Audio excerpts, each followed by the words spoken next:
I mean, even if he wasn't actively involved with stuff on the island, which is harder and harder to believe every single day. Yeah. The fact that he's gone to such an effort to protect these people, the rich and powerful, his friends, like Epstein was his friend. It was a conspiracy against me, literally, by Epstein and other people. Like, that alone is enough to make him just so morally bankrupt that I can't support him at all. No, and we will always investigate any evidence of misconduct. But as you know, it is not a crime to party with Mr. Epstein. Where's the actual justice, though? But like, America was supposed to be based and founded on our values. And I think we're going to see just so much more kind of conspiratorial thinking.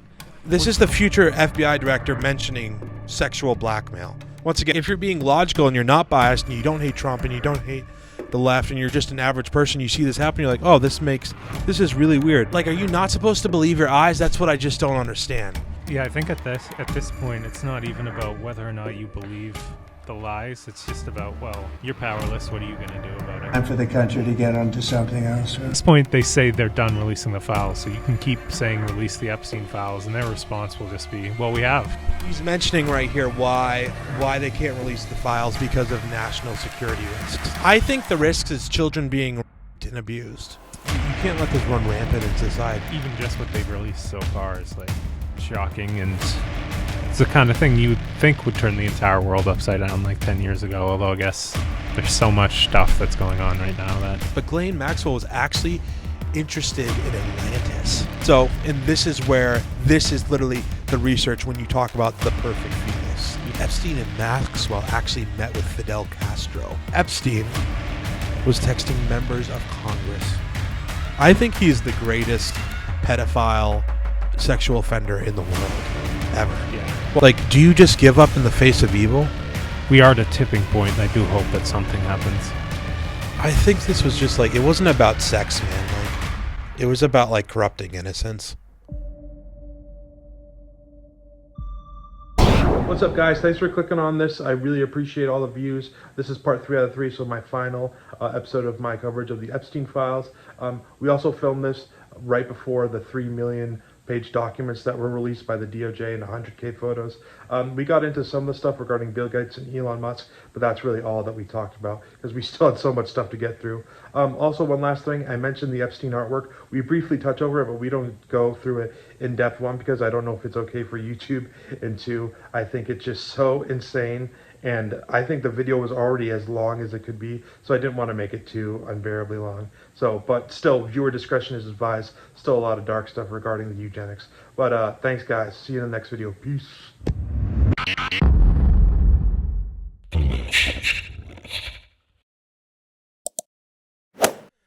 Dan, you're wearing the same shirt as last time. I know. It's been like 2 weeks, I think, since we filmed the last episode. Yeah. So sorry if we repeat ourselves a little bit, but... Yeah, no, we'll do our best.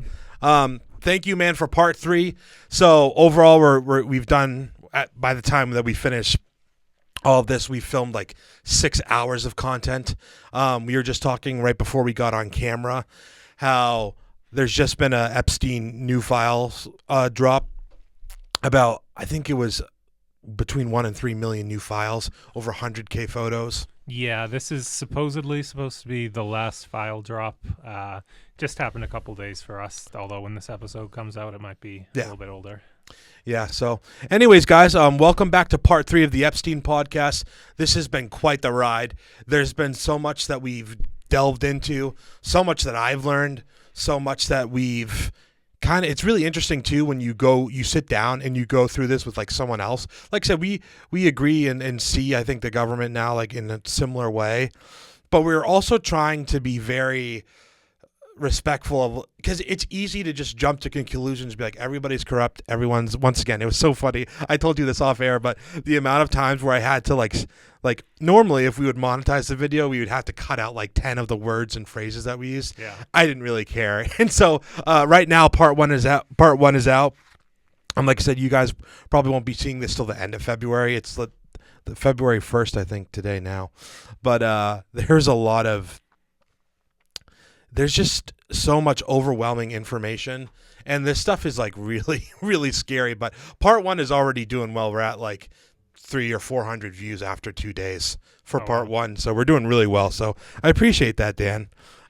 Anything else I think I probably threw this question to you in part 1, but what's the most important thing that you've learned from like us jumping into all this? And is it something you've learned or something that you've just come to a decision on, or?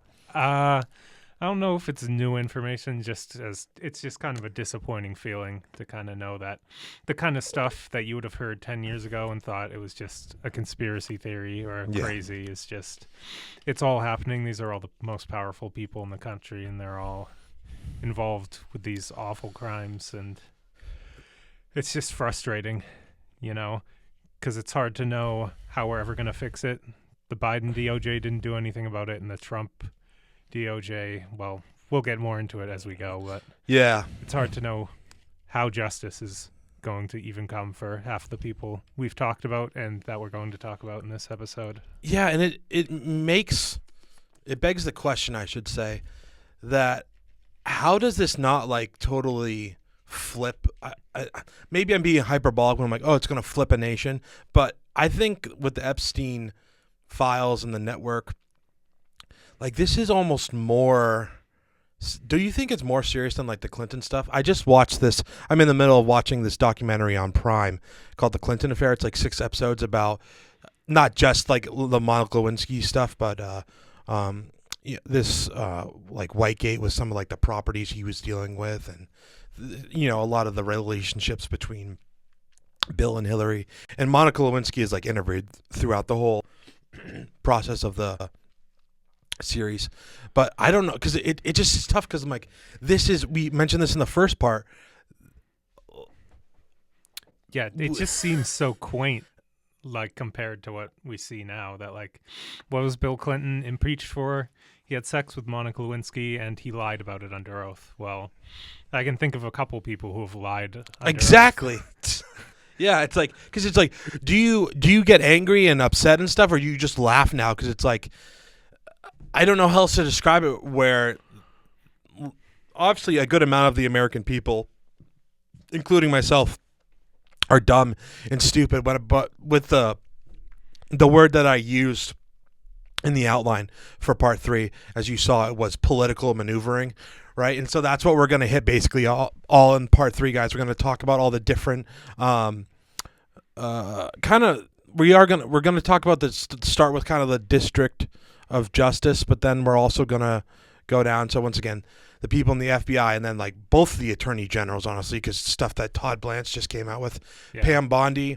We're going to cover like actual really kind of fringe stuff about Epstein, Ghislaine, and like several other people that I didn't even know. It's like, I didn't even know that it had to do, because it's strange. I tried to phrase this in part 2. I'm working right now. Like I said, everyone's going to see this when it comes out, but I was working on the trailer. Like I was doing a voiceover for the trailer in part 2. And I was trying to think about how do I just accurately describe when it comes to say someone like the Maxwell's part of this story, where it's the history of their family. It's not like, oh, like spy arrangements and conspiracies, but I'm like, this is legitimately history. Now, about if you want to ask about, well, how much were they tied to intelligence, or how much is like, how much of the case can you make that that Robert Maxwell was killed by, intelligence agencies or other things, and all the Iran-Contra stuff. I'm like, this is basic history.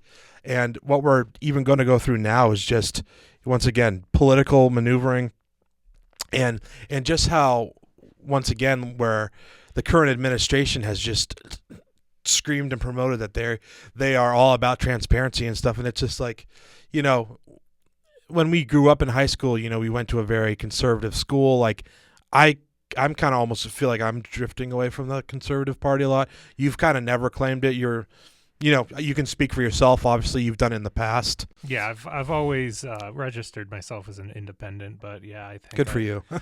I'm leaning left more than ever, like you said.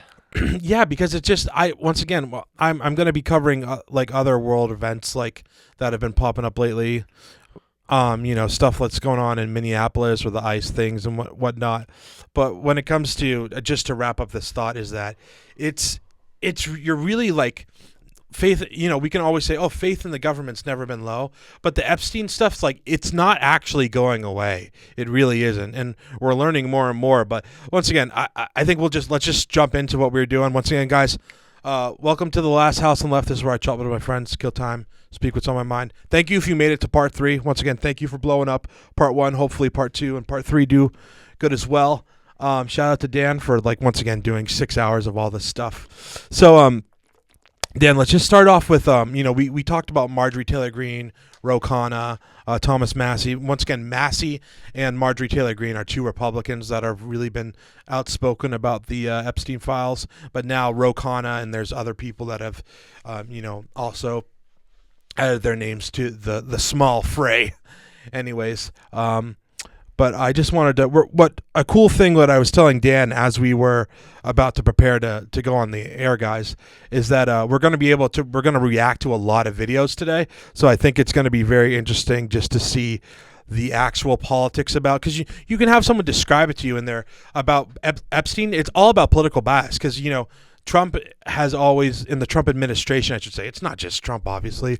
We'll be like, we'll point, it's a Democrat hoax. We already talked about that. But we'll actually give the reasons and we'll show videos of them actually saying these words and then actually being like, no, it's the other side that's the problem. And then the leftists go, no, it's the Trump administration that's being all this stuff. And we're not, to be clear, I know that some people on the internet will mention how, oh, you guys are just playing both sides and whatever. I'm like, this stuff is not a left problem and it's not a right problem. It's about people in power, and it's about the little me and you, Dan, and the average civilians. And we talked about in part 1 also about who are the elites, who are the whether you want to use the word cabal or the deep state or whatever. I think a lot of these people that we have mentioned even so far are arguably the deep state, like Les Wexner. I mean, say what you want about Robert Maxwell. We could go down the line. Even these people that we'll hit today, like Howard Lutnick and, Elon Musk and even these, these politicians in America, even I found out this whole story about even this guy, Bill Richardson, once again, who in New Mexico, how he and his ties to getting the Epstein, the ranch, Zorro Ranch and whatever, and Bill Richardson's allegations with him. It's yeah, it's crazy. Dear God, it's exhausting. So here we go. Here's our first link. Thank you, Mr. Chairman, for your leadership over the last 5 months to make sure that this bill came to the floor. Thank you also to Don Sisson for his leadership and understanding of all the rules to make this possible. Now, as we are here today, I saw on CNN that the president is meeting with the Saudi prince. You know what America First means to me? How about meeting with the survivors? How about making sure that America's girls are not being raped? That's what it means to be America First. Right. Not going and just meeting with Saudi princes. I am so honored to be here and working together with Congressman Thomas Massie, who's shown so much. Just a class act. And I'm so honored to be here next to Congresswoman Marjorie Taylor Greene and Congresswoman Nancy Mace. I was telling someone, they said, what did you learn through this process? I said, sometimes we have to see people not just through their caricature. And I had caricatures of Representative Greene and Representative Massey and Representative Mace. But what I saw is they cared as Americans and human beings, and they stood with courage. And they looked at this not from politics, they looked at this as what is right. And I'm proud today to be a member of Congress. I'm proud to work with them, and I'm proud of what we are showing this country is possible. That if we actually care about American values. And so he continues. You get the idea, but just what a class act. And I know some people will mention that, oh, he's from California, and we all know everything that's going on there. But you get to see in real time, like, it takes a lot of courage to do this stuff. We're not even, like I said, we're not even going to be able to talk about, a lot of the Israel lobby or about, which I personally, my personal opinion, I think has to do with some of the political maneuvering going on. But even, what was I going to say? I said the Israel lobby, and what was it? America First. Like, just... Yeah, I don't know. The whole America First thing, it feels like Trump is doing a lot of stuff to hurt America's standing with the world. I know I don't want to get too far off into, like, tariffs and all that stuff. Because it'll be over my head, so... But, like, yeah, to say that you're America First, and... Like Rokana said in that video, he hasn't even met with the victims. There's no... Yeah, and then we learned about Acosta didn't do that. Yeah. It's like, that's like the most basic PR thing. If Trump even cared to look like he cared, that would be the most basic PR thing to do, but he just doesn't. Right. He just called it a hoax and laughed about it, basically, until... It came time that he had to release the files. So, and here's one thing I wanted to ask you, which, and to be clear, like if you're here and you want to hear us just crap on Trump for forever, you came to the right podcast. No, we're going to speak, within the objective facts that we know here. There's a lot of things you can criticize Trump about, but my curiosity about the way that he's handled the Epstein files. Once again, I've mentioned that it's maybe his administration that pushed it more than him. Once again, Bondi, like the FBI guys, or at least not the whole FBI, but maybe the heads of the FBI, and you can litigate that on its own. But I'm wondering if the thought was, hey, be the man of the people that you are supposed to be, or the president of the people, which is interesting, him being a billionaire and everything. Yeah.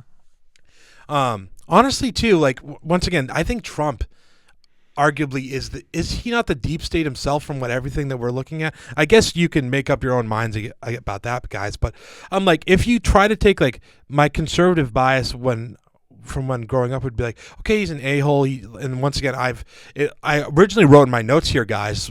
I mean, we'll talk about, once again, the new files that I've just dropped a couple days ago, but my argument was, yeah, he's like an a-hole billionaire, like sex addict from Wall Street. Doesn't mean he's a pedophile. Now I'm like, and just like many things going on in his administration right now, like I know that he's very concerned about he was concerned about his base, but he's super concerned about his image, right? Now I'm like, how is this ever going to be looked favorably upon? Like, yeah, I mean, even if he wasn't actively involved with stuff on the island, which is harder and harder to believe every single day. Yeah. The fact that he's gone to such an effort to protect these people, the rich and powerful, his friends, like Epstein was his friend. Yeah. Like, that alone is enough to make him just so morally bankrupt that I can't support him at all. Absolutely. Sorry, guys, had a little issue right there with one of my links.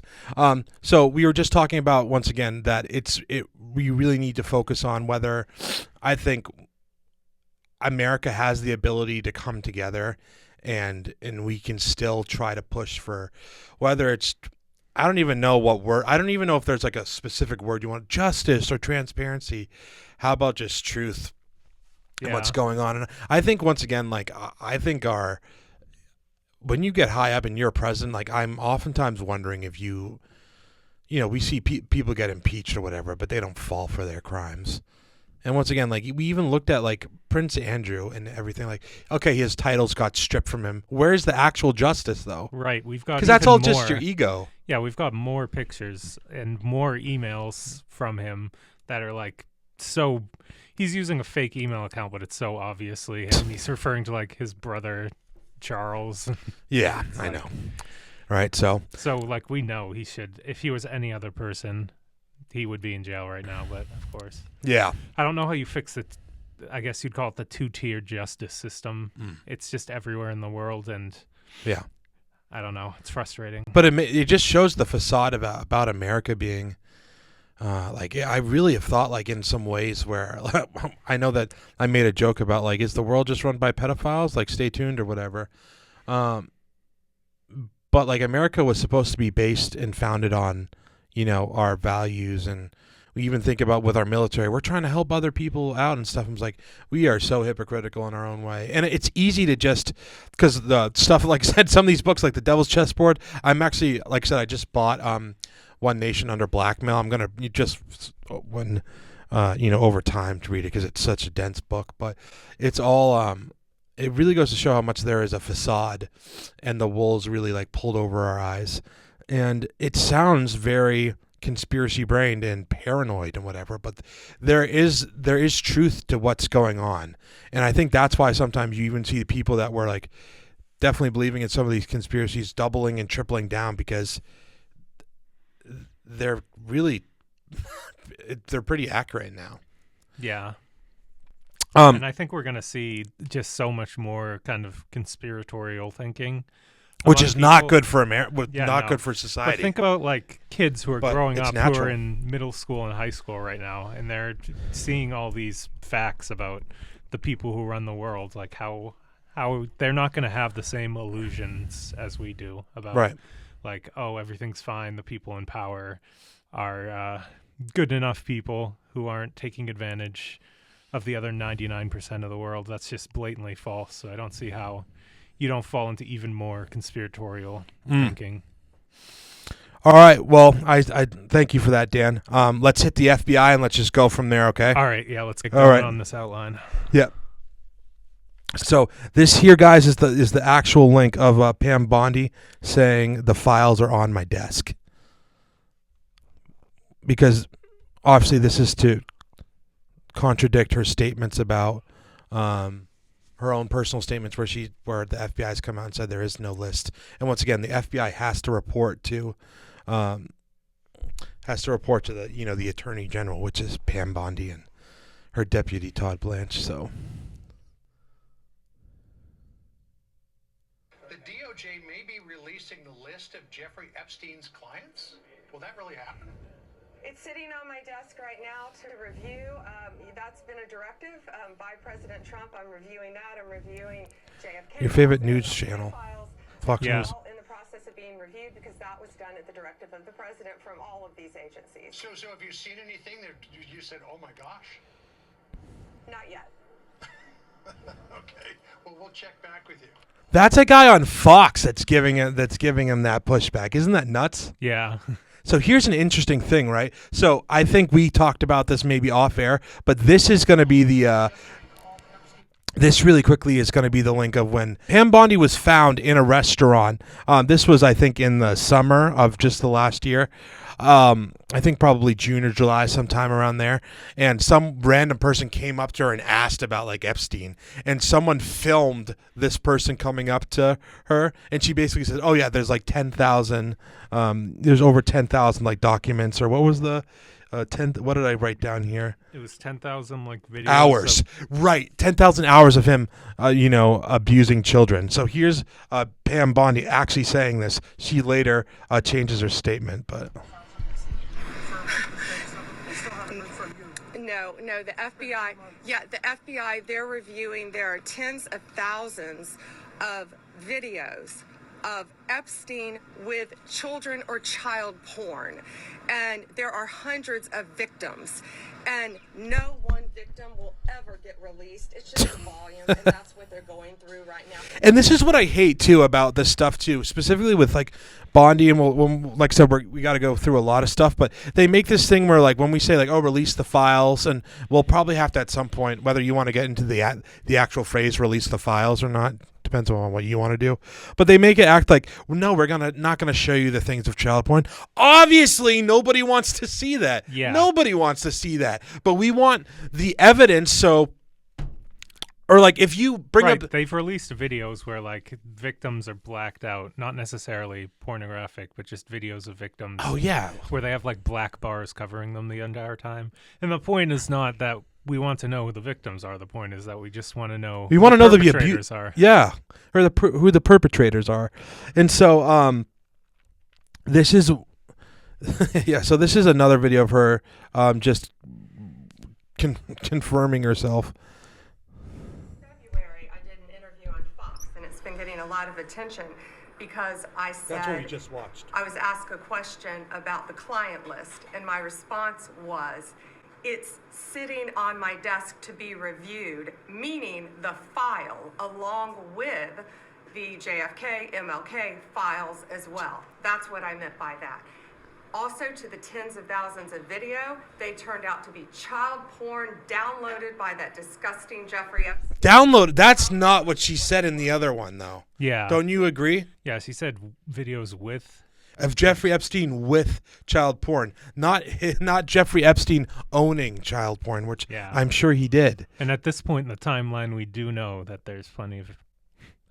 Well, I don't know about explicit videos, but there's plenty of pictures and stuff that she was really downplaying it in that video. Absolutely. Like, oh, it's just one file. Well, we have 3 million files released now. So yeah, it's just it's amazing. So now, this is when we've talked. We've really referred to the FBI like several times throughout our time. So we're going to show you guys the actual evidence of why personally I believe that the FBI head director and the guy underneath him, once again, this is Director Kash Patel and then Deputy Director Dan Bongino, who's actually stepped down, which is his story is interesting because I'm wondering if there's been rumors behind the scenes that this guy, Dan Bongino, was the most craziest about it. He was even saying, he's like, don't let this go once, even if all else fails, like keep holding on,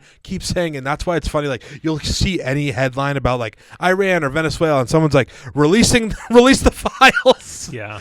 And it's like, it's great. There's so many like crazy people in America, but they're like right on the Epstein stuff. So it's kind of like you almost want to give them a pass, you know? All right, this is Kash Patel back in his podcasting days. Yeah. FBI's footprint has gotten so freaking big, and the biggest problem the FBI has come out of its intel shops. I'd break that component out of it. I'd shut down the FBI Hoover building on day one and reopening the next day as a museum of the deep state. And Yeah, a lot of talk. Then he got in there and realized, oh crap, I have all these superiors that I got to appeal to, and yeah, disappointing. Disappointing as hell, man. Let's see if he says anything else. take the 7,000 employees that work in that building and send them across America to chase down criminals. Go be cops. You're cops. Go be cops. So it's very interesting. So that's the biggest. So Kash Patel. That's what's interesting because this was on Sean Ryan before he became director. So people are like, "Oh my God, this guy he's really gonna go after it." And this is the guy that said "See you in Valhalla," like Charlie Kirk. Yeah. Which apparently he was friends with Charlie Kirk. I understand what he was saying. I'm not into like trashing him for the sake of trashing him. But now this next link, guys, that I'm going to show you is the complete switch up that him and Dan Bongino both have done. Listen, that Jeffrey Epstein story is a big deal. Please do not let that story This go. is his Keep your podcast eye on Rumble. There are a lot of people who are knee deep in the Washington swamp who are not telling you the truth about serious allegations out there that Epstein may have had video and audio of people out there doing things they shouldn't have been doing, and you should be asking yourself the question. This is the future FBI director mentioning sexual blackmail. Once again, we it's easy to say like, oh, he's blackmailing all these people. These are like heads of state that are mentioning it themselves. Once again, we talked about even MI6 and Prince Andrew were worried about that. Prince Andrew was a victim, or not, or whatever word they use about, victim of sexual blackmail. It's like, maybe you shouldn't have been. Sorry. Yeah. My bad. How is it that all these people, the CIA director, the Obama fixer, Bill Clinton, all intersected paths with Jeffrey Epstein? Jeffrey Epstein isn't with us anymore, and nobody seems to want to talk about it. You said Jeffrey Epstein. So this is the interview where they both, 180. Committed suicide. People don't believe it. Well, I mean, listen, they have a right to their opinion. opinion, but as someone who has worked as a public defender, as a prosecutor, who's been in that prison system, who's been in the Metropolitan Detention Center, who's been in segregated housing, you know a suicide when you see one, and that's what that was. He killed himself. You want me to get... I've seen the whole file. He killed himself. Bongino says, no, it's okay, I've seen the files. This is Cenk Uygur. Totally, yeah. Okay, as long as you saw that. You can't just...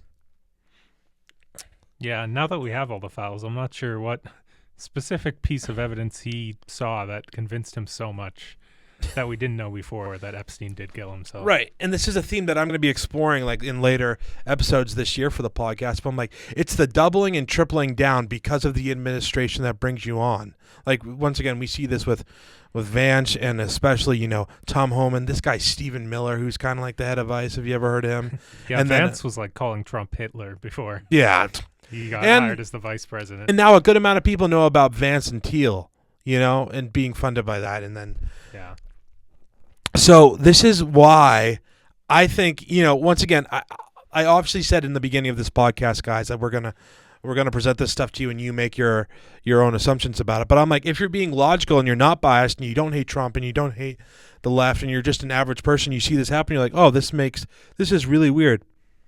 But this isn't like, this isn't a certain type of, it's. The Epstein thing, I got a lot to think. It's just a very, it's like, are you not supposed to believe your eyes? That's what I just don't understand. Because even the non-conspiratorial are people like, yeah, I'm not sure what to do with this information. Yeah, I think at this point, it's not even about whether or not you believe the lies. It's just about, well, you're powerless. What are you going to do about it? Exactly, Dan. So I don't think they even care anymore.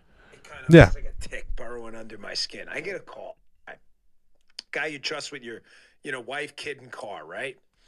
He says, I got sent on a temporary assignment once. And on that assignment, I got sent out with on the WCD detail, William Clinton detail. And I knew this guy well. And he says, Dan, I got to share this with someone. He said, I go on a plane and Bill, Clinton gets on the plane with this guy. And it turns out later the guy's Epstein. Now, this guy I'm talking to, this source, he don't know who Jeffrey Epstein is. He's just getting on the plane doing the thing, the whole, protection gig, right? He says, I get on the plane, and there are these girls who are obviously not of age who are on this plane. They're clearly young. These are not women. These are girls. This is the deputy director of the FBI. To the back. He goes, I don't know what happened. I'm not saying what happened because all I know is he disappeared, and these girls were back there or whatever, and he said they land at the next stop, wherever it was. And he goes up to the boss on the detail and he says, I ain't getting back on this plane. Because he's a temp. He's not used to like whatever Clinton was up to with the whole shenanigans thing. And this guy's clear as the driven snowman. He don't want to mess around with this. He says, whatever just happened back there, like, I don't want any piece of it. They sent him home. They sent that guy home. And he's never temped to that detail again. Now, remember, all those Blackberries on that detail. Here's where the story gets super weird. The guy tells me... Almost done.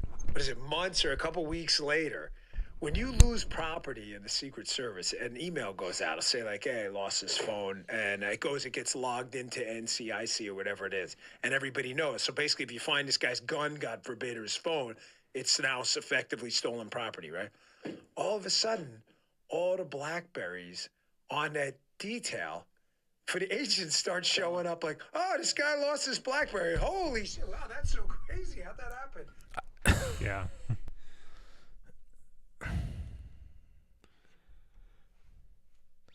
What are you supposed to do with all this information, man? Like, it gets to the point where, like, these are the top guys or whatever. So, like, who do you, when the top people are corrupt, like how can you get around it? Like we should have enough of a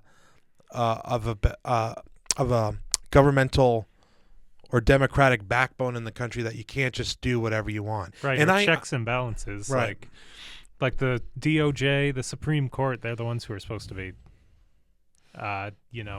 forcing these things through. But it feels like every single branch is either ineffective or corrupted in some way. Right, and you don't want it. No one wants to believe that. No one wants to say that and promise it. But I'm like, it's right in front of your faces. Speaking of it, right in front of our faces. Now, I wanted to bring up. This is Mike Johnson, who is the. Help me out, Dan. Mike Johnson is the. Is incredibly dangerous. He's the Speaker of the House. Speaker of the House. Yeah. Number 5, national security concerns. Okay, the discharge.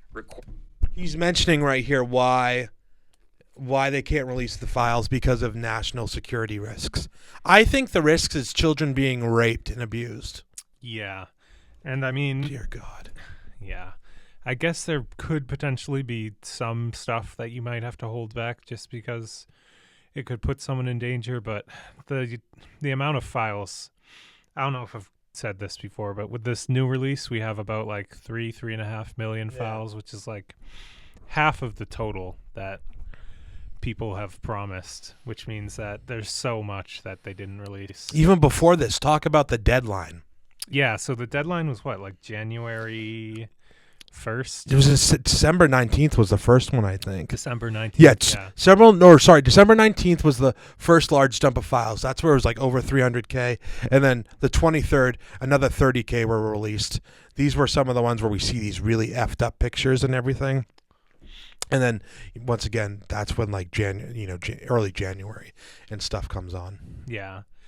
And that's why it's like, even if like Trump is saying after this release of files that he's now cleared from suspicion because there's nothing in there that can exactly incriminate him. The worst mentions of him in the new release of the files was like stuff from the anonymous tip line. That's a lot of, there's been a lot of stories about the anonymous tip line. You can't 100% trust that information as being completely valid. Yeah.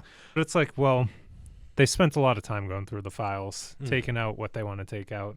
Yeah. Which is why, I mean, at this point, they say they're done releasing the files. So you can keep saying release the Epstein files, and their response will just be, well, we have. It's all out there except for the stuff that we can't release due to intelligence concerns. Yeah, Epstein wasn't intelligence. This is The Guardian, right? You were mentioning this. So the title of this article is U.S. Justice Department has released less than 1% of Epstein filing reveals. So this is basically all referring to everything up until like 2 days ago. Yeah. And so the Department of Justice has released less than 1% of the so-called Epstein files, a court filing has revealed, as Democrats step up criticism of the Trump administration's lawlessness for keeping records under seal. Really quickly, I wanted to add this too, Dan, just like to do the both sides thing again. Like I feel there's a certain part where you see a lot of Democrats now caring about Epstein, but I'm like, people weren't caring about Epstein under Biden. Like it really was not like, it was a lot of like Biden had the opportunity to do all the stuff we're doing now, and maybe he could have exposed more Republicans and less Democrats, but it's everyone, bro. That's the thing. Everyone's the problem. Yeah. Absolutely. And here's Dave Smith on the FBI. I really love Dave Smith. He's one of my favorite. Of the Epstein scandal. This is fire, Dan. That goes down in history as like the worst handling of a scandal I've ever seen. Literally, from all these guys running on, we're going to release this stuff. Pam Bondi having that thing where she gave the influencers folders? the binders. Remember them holding the binders and then up it in turns the out there was disc? nothing in them Yeah, that was that was new. a And then great they PR pivoted. How stupid are you to... Yeah. I don't even know what you're talking about. Right. You're crazy to think there was a thing to be released. Like, it was, and then to turn around, and then they turn around, and Mike Johnson said it will end the political order if we vote for Thomas Massie and Ro Khanna and Marjorie Taylor Greene's bill to release the file. Good. So yeah, good. So really quickly, I have a link for that. We'll skip it because he just mentioned that. But this is where it's like the Speaker of the House is doing this, where he's flipping. Let's continue. And then they turn around and get pressured into voting for it, and now they're just redacting everything, and like it's just, I mean, just he lost so much credibility on that. Obviously, the I think bombing Iran was terrible. Well, let's go one thing at a time. Sure. The Yeah, Epstein. So look, bring up some of the Shout out to Theo. What was with the photo drop right before Christmas? It's all so bizarre. Right, Like, these what are is the that a pictures picture you're talking about? about. If you're a married guy, you know what I'm saying? Like, what are you doing there? Yeah, I mean, like, if you're a married 60-year-old guy. Yeah, Well, listen, it's Bill Clinton. I'm I think never gonna be in a I think position he's with cheated some on shit like Hillary that. I'm a many married guy. times. It's a weird thing. Yeah, I mean, now again, it doesn't give us that much more information, and we don't see her face, but sure does look a lot younger than him. Yeah, go through some of these. I mean, this is kind of. I mean, it's all. Oh yeah, we're gonna get to this artwork later, bro. But it's terrible, man. So yeah, you get that. You understand that part about Dave Smith too. I always love. He's very, like I said, he's one of the anti-imperialism libertarians, and he's really helped kind of build my political framework. As some of you who are old fans of the show, when we did Bunker Boys, we covered like the beginning, or actually the end of the 12-day war in Iran. But here's one thing to like give some of the FBI credit. Like, so I have it written down here that they've saved over 200 kids. Like under, like these are the guys under like under Cash and Bongino's their directorship or leadership, whatever. You know, they've saved like 200 kids experiencing, you know, VCAC, which is violent crimes against children. Yeah. They've jailed like 800 sexual predators. They had Operation Justice, Operation Not Forgotten, Operation Summer Heat. They are doing, like, they're not just they're not like totally incompetent is what I'm trying to say. But it gets to the point where like you talk to the average person who you present this information, and obviously we're giving our own commentary on the links that we just showed, but it's like, what, like, how else are you supposed to, like, obviously the Epstein network isn't simple because it's super complicated, but also like at the same point it's like, dude, did you see the trailer that I added in the beginning of Epstein 1? You see Epstein coming out in the white jacket or whatever, and he has like the girl coming out. Like, that's just a video right at the New York mansion. That girl was the daughter of like the Australian Prime Minister. And then you see later, like the same photographer, you see another young girl like leave, about like, you know, maybe 20 or somewhere, maybe even younger, and then you can fucking see Prince Andrew. And I get that, like, according to the law, just because he's at a house and there's a young woman there, and Epstein was there with another young woman, it's what I'm trying to say is that it's not weird or strange to have many Americans lose faith in the justice system, and when you start losing faith in that, you start losing faith in, like, are they going to take care of my money? Healthcare, our veterans, like all this stuff, you know? Yeah. I don't want to get too off topic, but it is kind of concerning with Trump suing the head of the Federal Reserve right now. Right. Because is that Jerome Powell? Jerome Powell, yeah. Well, there's a supposed reason, but it's because he won't let Trump set the interest rates, basically. It's the real reason. Yeah. And it's like, we're so totally screwed. I'm checking like the stock markets every day, just waiting for the other shoe to drop on the economy. Yeah. And so this is, once again, I'm trying not to repeat myself, but like, maybe this is the idea though. Like, so the government's like promises to release like Epstein or Trump's administration, right?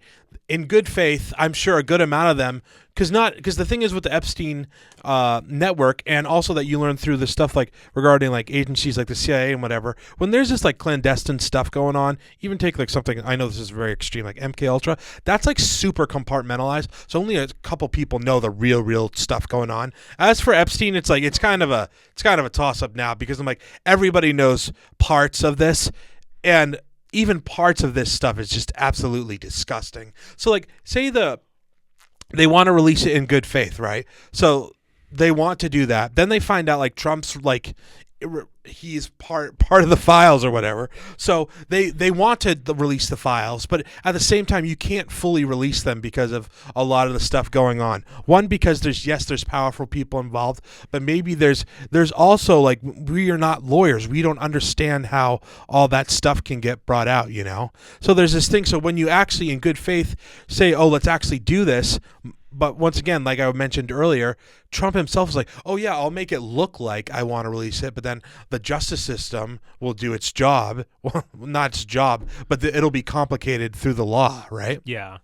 Just look like you can support it because you don't think he didn't think that the support would be so strong that they would have to release it in the end. He thought it would just get stuck. And he'd be like, "Oh, well, I tried, but I put up forward my best effort." Oh yeah, I did. I could. And then I'm like, well, and this is where we see like all the redacted stuff and all the, or if it's not redacted, it just doesn't get released. Or the DOJ misses their own deadline by 40 days or something like that. Yeah, more than a month. And then, so when this stuff happens, the people go, "Hey, you're not doing what you said. You're not doing you said." And because of the Trump administration, like other presidents and politicians, you don't ever admit fault. You just be naive, or you say dumb stuff like, "Oh, there never was a client list." Oh, really? Because once again, you look at Bondi and you look at the guys in the FBI, or even like Todd Blanche and other people, man, where it's like you hear this stuff about Speaker Johnson, like, "Oh, it's about national security or whatever." So if it's about national security regarding Epstein, that's like confirming that he's intelligence. Well, I guess some people, like lawyers, would be like, "No, but it's more complicated than that." Yeah. I mean, just with the amount of time, like if there were maybe some people who were intelligence who are on the island, I don't think that would take 40 days to. Right. And so you have this either, once again, this naive denial or whatever going on, or you just go blame the other side. But the thing is, once again, as anyone who knows, like as we've tried to lay it out, it's both sides that is the problem. Once again, the two biggest people like arguably involved in all this is Trump and Clinton. And we know that Clinton's a pedophile, and we know that Trump's really not that much better. Plus, everyone's lying about like knowing him. Yeah. Like everybody is. So we're gonna have later in the show where we'll take like certain different people like in the government that were like, "Oh, hey, this is my experience with Epstein and whatever." Yeah, I guess Musk isn't on the outline because that just came out a couple days ago. But like even he's denying it, and the emails are so blatant. Just bring it up now, yeah. Yeah, he's sending emails like, "Hey, I need to go to one of your parties soon because I'm so stressed out, and hopefully there will be girls there." Wink. And then his public statement's like, "Oh no, that's misconstrued." Yeah. And he's like throwing it at Trump, like, "Oh, guess what? Trump's in the Epstein files." My thing is like, once again, Trump and Elon are incredibly smart guys. Like that's the whole thing. Like everyone around this that's handling this, it's all about appearances and perception. Like everyone in this, like in the government, like are they dumb or what? Like you could make the argument about like Bondi or these other people, are they dumb? But I think also like they have an agenda. They can't go off the agenda. That's where I think sometimes about Dan Bongino. I'm like, "Oh, I'm glad that you actually resigned." I think it's for a couple different reasons or whatever.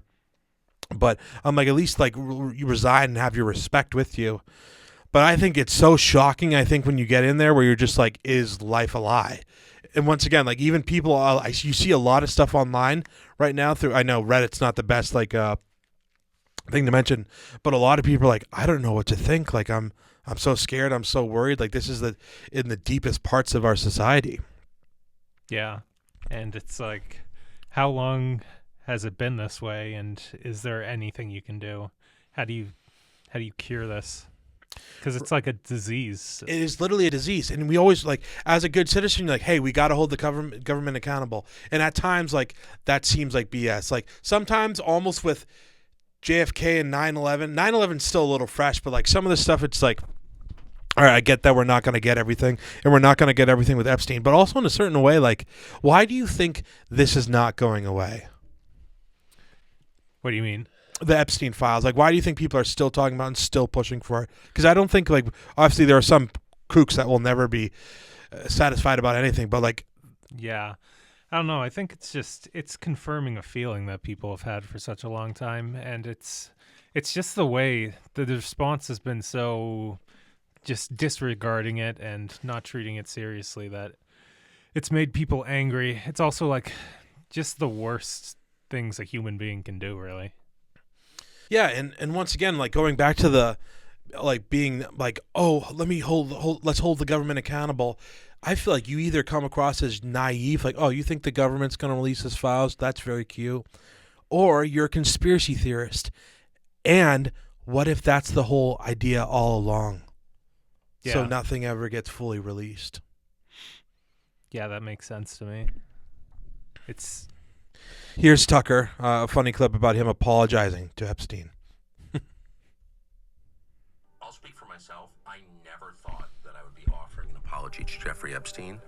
I think of all the times I've maligned that guy, all the times I've accused him of crimes, of blackmailing people, of trafficking children to powerful figures around the world on behalf of global intel services. And then I learned yesterday from Attorney General Pam Bondi that's totally untrue. Yes. The Yeah, it's a guy killed Democrat himself hoax. after 36 days in prison for no reason. He was a Yeah. billionaire. He had no clients. He'd done nothing wrong other than get like naughty massages 20 years before. And the guy killed himself, another pointless death. And then his best friend, former girlfriend, Ghislaine Maxwell, doing 20 years in prison for no crime. Yeah, it's very sad that he killed himself, considering that it wasn't that bad, and he wasn't running a ring, so I don't know why he did that. But then we've pulled up several articles, Dan, where like they're mentioned like, oh, sex trafficker Jeffrey Epstein, and then it's like, well, dude, according to the government, you can't be saying that. So Yeah, they've been banning. I don't know if you saw that, like on TikTok. I don't use TikTok. I never downloaded it, but I only do it for the podcast. Yeah. I don't look on TikTok. They've apparently been banning mentions of Epstein on there in videos about him. So it's interesting. I didn't actually follow through what happened after that deal when they were demanding they sell TikTok to an American company. Yeah, well now TikTok isn't it owned by like a former Israeli like intelligence person? Not that everyone in Israeli intelligence is bad. Here's Thomas Massey. I watched some of your Senate hearing yesterday when Senator Kennedy asked you, you've seen most of the files, who, if anyone, did Epstein traffic these women to besides himself? You replied, according to the transcript, there is no credible information that he trafficked them to anyone else.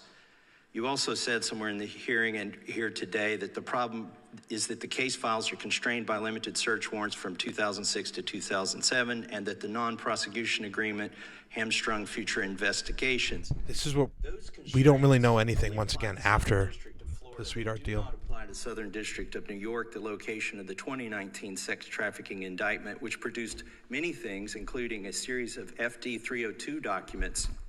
According to victims who cooperated with the FBI in that investigation, these documents in FBI possession, your possession, detail at least 20 men, including Mr. Jess Staley, CEO of Barclays Bank, who Jeffrey Epstein trafficked victims to, victims including minors, such as Virginia Roberts Ufree, may she rest in peace. That list also includes at least 19 other individuals. Pay attention to this, guys. Producer, worth a few $100 million, one royal prince, one high-profile individual in the music industry, one very prominent banker, one high-profile government official, one high-profile former politician, one owner of a car company in Italy, one rock star, one magician, at least 6 billionaires, including a billionaire from Canada.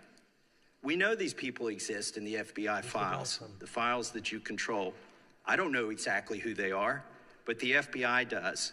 Have you launched any investigations into any of these people, and have you seen these 302 documents? Just look at that. Sir, I have asked my Class act. to review the entirety of the Epstein files and bring forth any credible information, and we're working with Congress not only to divulge that information and produce it to you, but any investigations that arise from any credible Blah, blah, blah.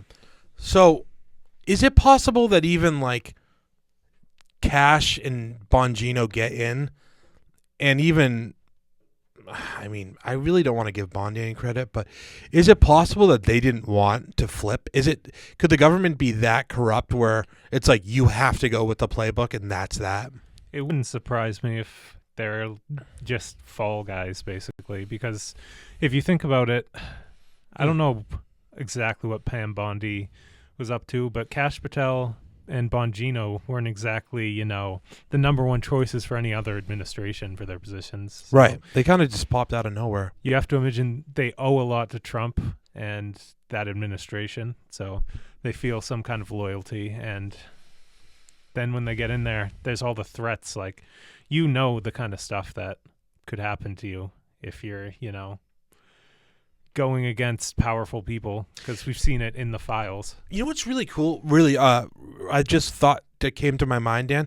Like that prison that like Epstein was killed in, that's like in the middle. It's in New York, right? Like downtown New York. So it's like how does like that's just not being watched and not being guarded, and it's Yeah, no, I can't speak as like a prison security expert, but everything I have seen course. and researched is like, if there's that many camera failures, and it was that high risk of a person who's already on suicide watch, it's like there's no way that they just wouldn't do anything. That they would just say, "Oh, just keep an eye on him, check in on him every hour."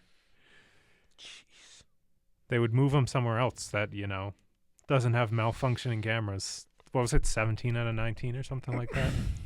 I think it was 7 out of 9, something like that. Yeah.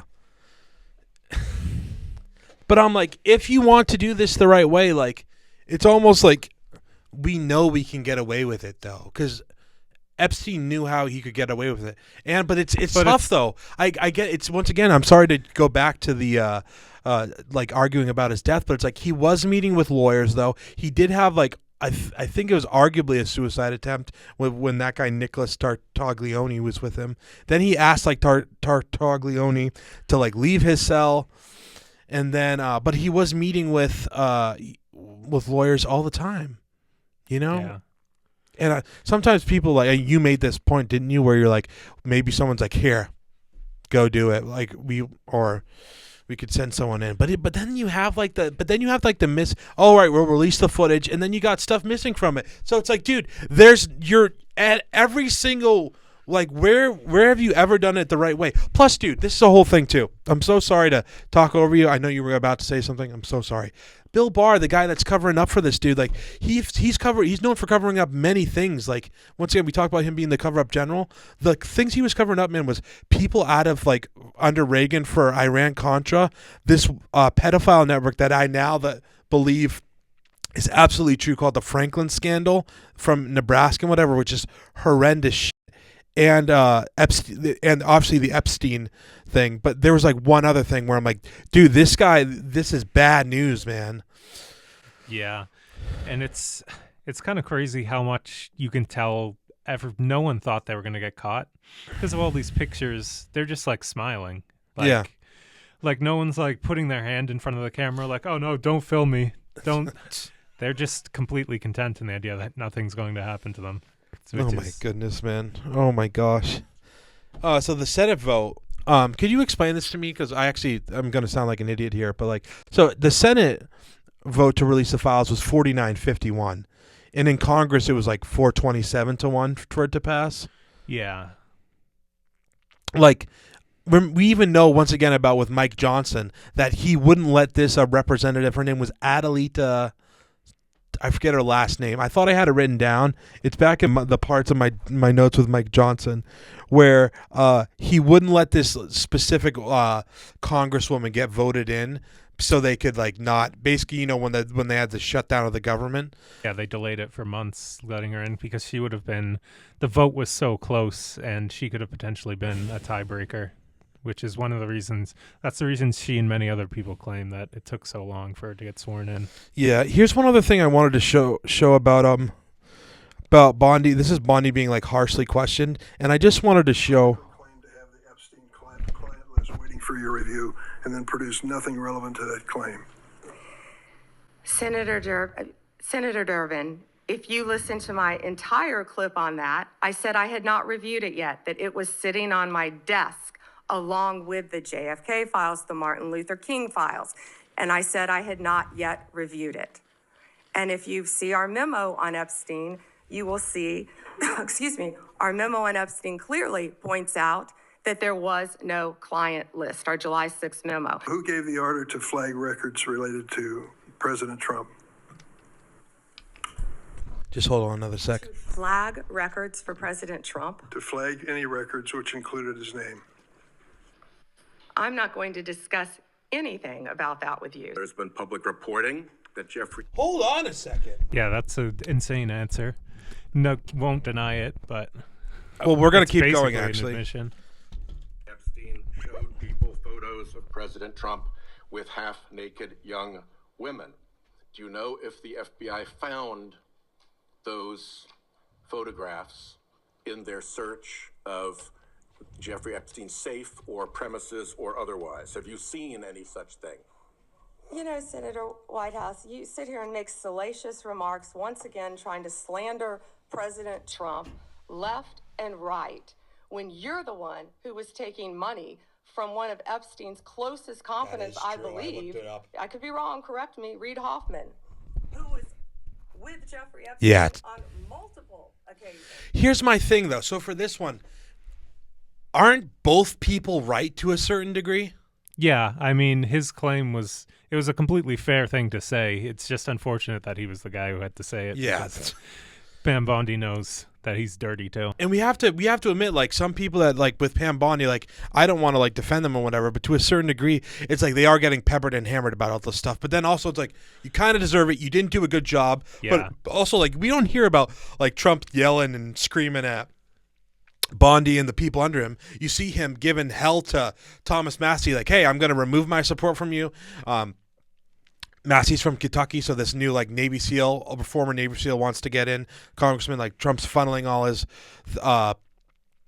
support there. Then we learned about Marjorie Taylor Greene. He literally calls her a traitor when she, and you know, I think I didn't mention this on the last podcast, but she brings all the victims, like, they do a press conference basically on it's the Capitol, right? I think. Yeah. Somewhere in DC. Basically on the steps on Trump's doorstep, and she is saying, like, hey, like, I know these names. Like, I think we ended up playing one of the clips about her doing this, and we find out that she's like, hey, if I bring, and she goes to Trump, she's like, hey, if I bring these women to you, like, will you see them? And then he's like, they don't deserve anything. They don't deserve the right to come to the White House. And I'm just like, yeah. Like that, when I heard that statement originally, and it's been reported that staffers could hear him, like, screaming at her through the phone. And, like, you know, once again, Marjorie Taylor's like, she's not America first. She's not all this stuff, all these other things. She's disloyal. And it's like, no, because just because you don't like, people don't realize, like, Marjorie Taylor Greene was one of the people that was I think she overlooked in. At some point, maybe I'll do a down the rabbit hole on January 6th. But to keep it, like, slightly more focused, is that she was a strong supporter of the election was stolen from Trump. And you have someone that, like, that's going on to Epstein.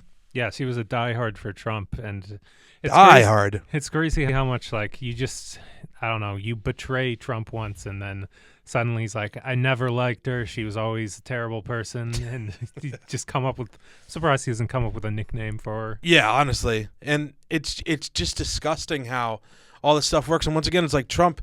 Like, this thing that he says to her is like, I'm not going to release, I'm not going to release it because I'm not going to say the names because my friends are involved. Fuck your friends. But also, it's easy for us to say that because, like, when his friends are super elites and extremely powerful people. Yeah, you're basically asking him to commit suicide and bring everyone else down with him. Yeah, like political suicide.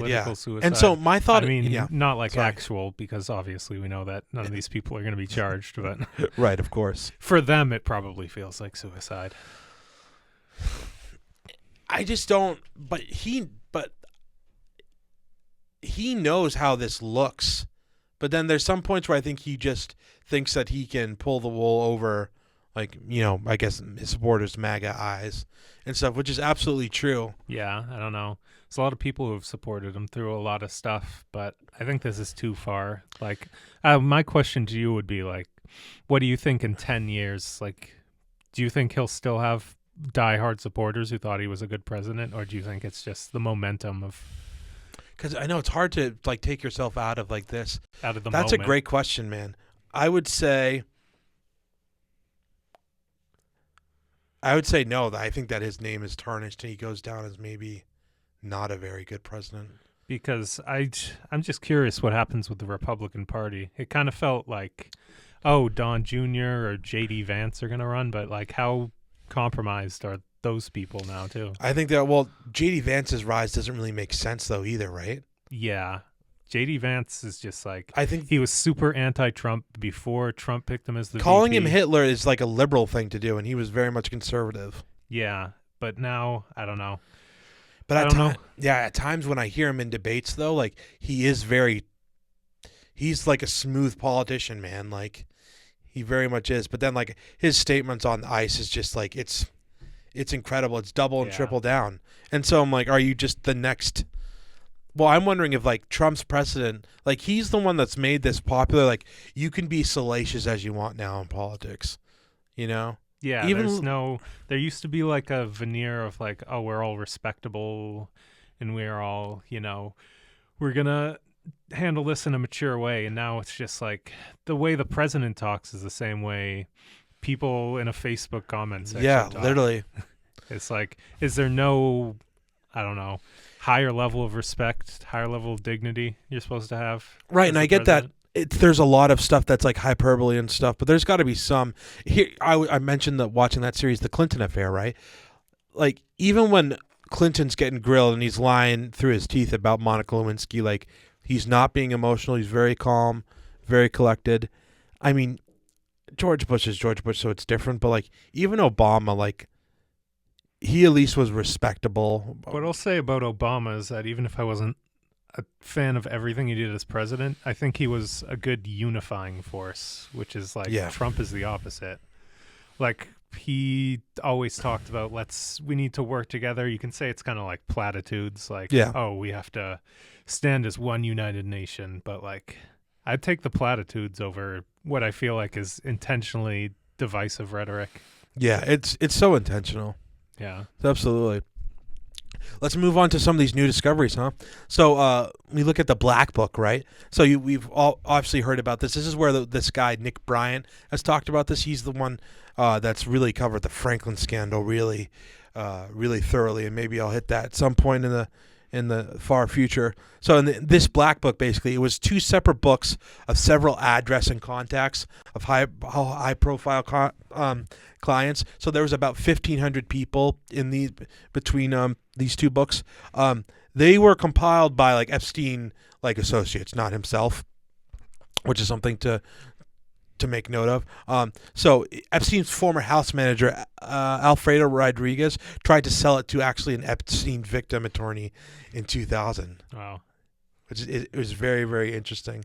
In 2015, Gawker, which is a publisher, they published a redacted version of it.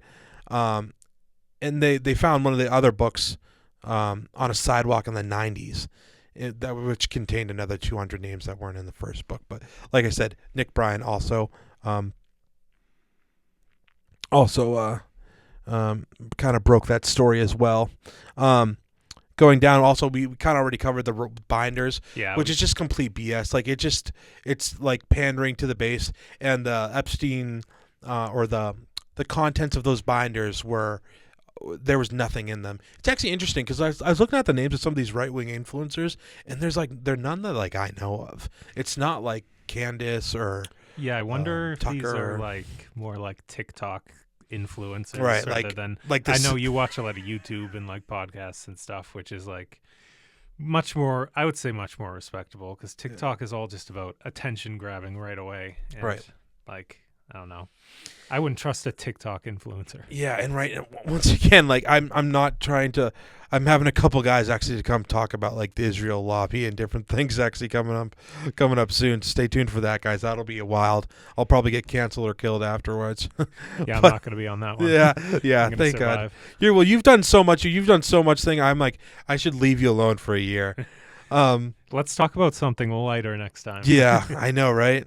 So that was basically, it just pandering to the audience, and also too, when the White House lets you come and lets you, they give you the binders, they should give you a tour and whatever. You really think you're going to be outspoken against the administration now? Come on, I think some of these right ring influencers could be part of the groups that are hey, we're going to pay you $7,000 a month to support Israel propaganda. 7K is 7K though, bro. but still. So the birthday book. So what are your thoughts about that? Have you looked at it at all? Because the birthday book is here's when we starts to get salacious. You get to see the what am I trying to say? You get to see almost their psychology and their perversion almost written down. through their own hands at times. Yeah, it's like not only were these people, business partners with Epstein, they were also like his best buds. Like it wasn't just, oh, I'm a pedophile and I need to deal with this by, contacting this shady guy. No, Right. It's like, that's my bro. And I don't know. I couldn't bear to like look through the entire book, flip through all the pages. I've seen like the relevant stuff. I've obviously seen the Trump note. Yeah. So in just the birthday book, man, it's nuts. So here's a link that we got right here. And then we're going to actually go through the Jeffrey Epstein birthday scrapbook. Here we go. Pictures and messages has finally been revealed by a congressional committee.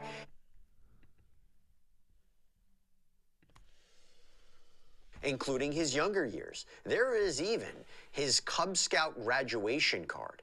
Talking to Ghislaine for a second, there even appears to be a photo of Epstein swimming in a pool while holding a naked Ghislaine Maxwell. But there are several things in this book that we want to call out. For example, you have this cartoon. So on one side appears to be a depiction of Jeffrey Epstein in 1983 giving balloons to a group of young girls. And then on the other side is what appears to be Epstein getting a massage from multiple women, girls in 2003 with his mansion and plane in the background.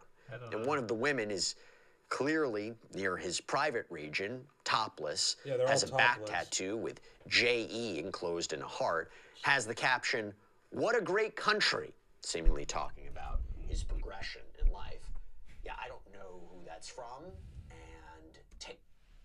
Yeah, that's just sick. What a great country. If you really have a dark curiosity, you can go down. But like, so I'm gonna mention. Hopefully, if you don't want me to mention this, we'll cut it out.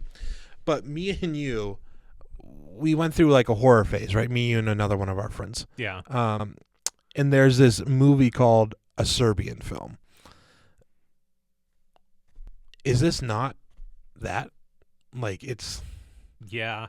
I was gonna say Eyes Wide Shut. Honestly. Oh yeah, talk about Eyes Wide Shut for a second. Well, I still haven't seen it. It's just from. Oh, you haven't? Oh, no, dear. So it's really interesting. So Eyes Wide Shut, basically, it's like once again, Tom Cruise, Nicole Kidman, kind of obviously it's a mature movie. It's Stanley Kubrick's last film. Really interesting. He actually died afterwards. I don't think there's some odd things. But there's some conspiracies about like, oh, there's parts he wanted to put in that. Yeah, so basically he had like a 25, 30. I don't know how valid those are, but 25, 30. Basically when there's a part where basically there's like there's an adult party and adult things are happening with in a group setting, if you catch my drift. Yeah. And there was like between 24 and 30 minutes cut off from this film. It's actually interesting because Tarantino and that other guy went on Rogan and talked about it. You can just look at Quentin Tarantino. It's like his producer or whatever. And they're talking about how it's very strange how like, because Kubrick would never let anyone like cut his film. And there's documented reports about how he's so upset. Like, you can't cut my film. And the Eyes Wide Shut, I think, is already 2:20 or 2:30. I think it's almost 3 hours now that I think about it. But it's basically, it's talking about, that was Eyes Wide Shut is one of the movies. It's not a horror movie, but that's probably one of the scariest movies that I've ever seen. It's one of the things that you kind of watch once and then you kind of want to like just distance yourself away. But it's weird because I'm like, when we talk about accountability, when we talk about justice in America, and like what can me and you do about like a pedophile rings and stuff? Not much. I mean, it's good to be outspoken. It's good to hold the people that are over you accountable with these things. It's good to have the knowledge, I think, just because there's a lot of politicians and important people who, we shouldn't forget. I mean, maybe that won't prevent different people from doing it in the future, but I know, but like I would say it's almost like that's wishful thinking in a way. Yeah.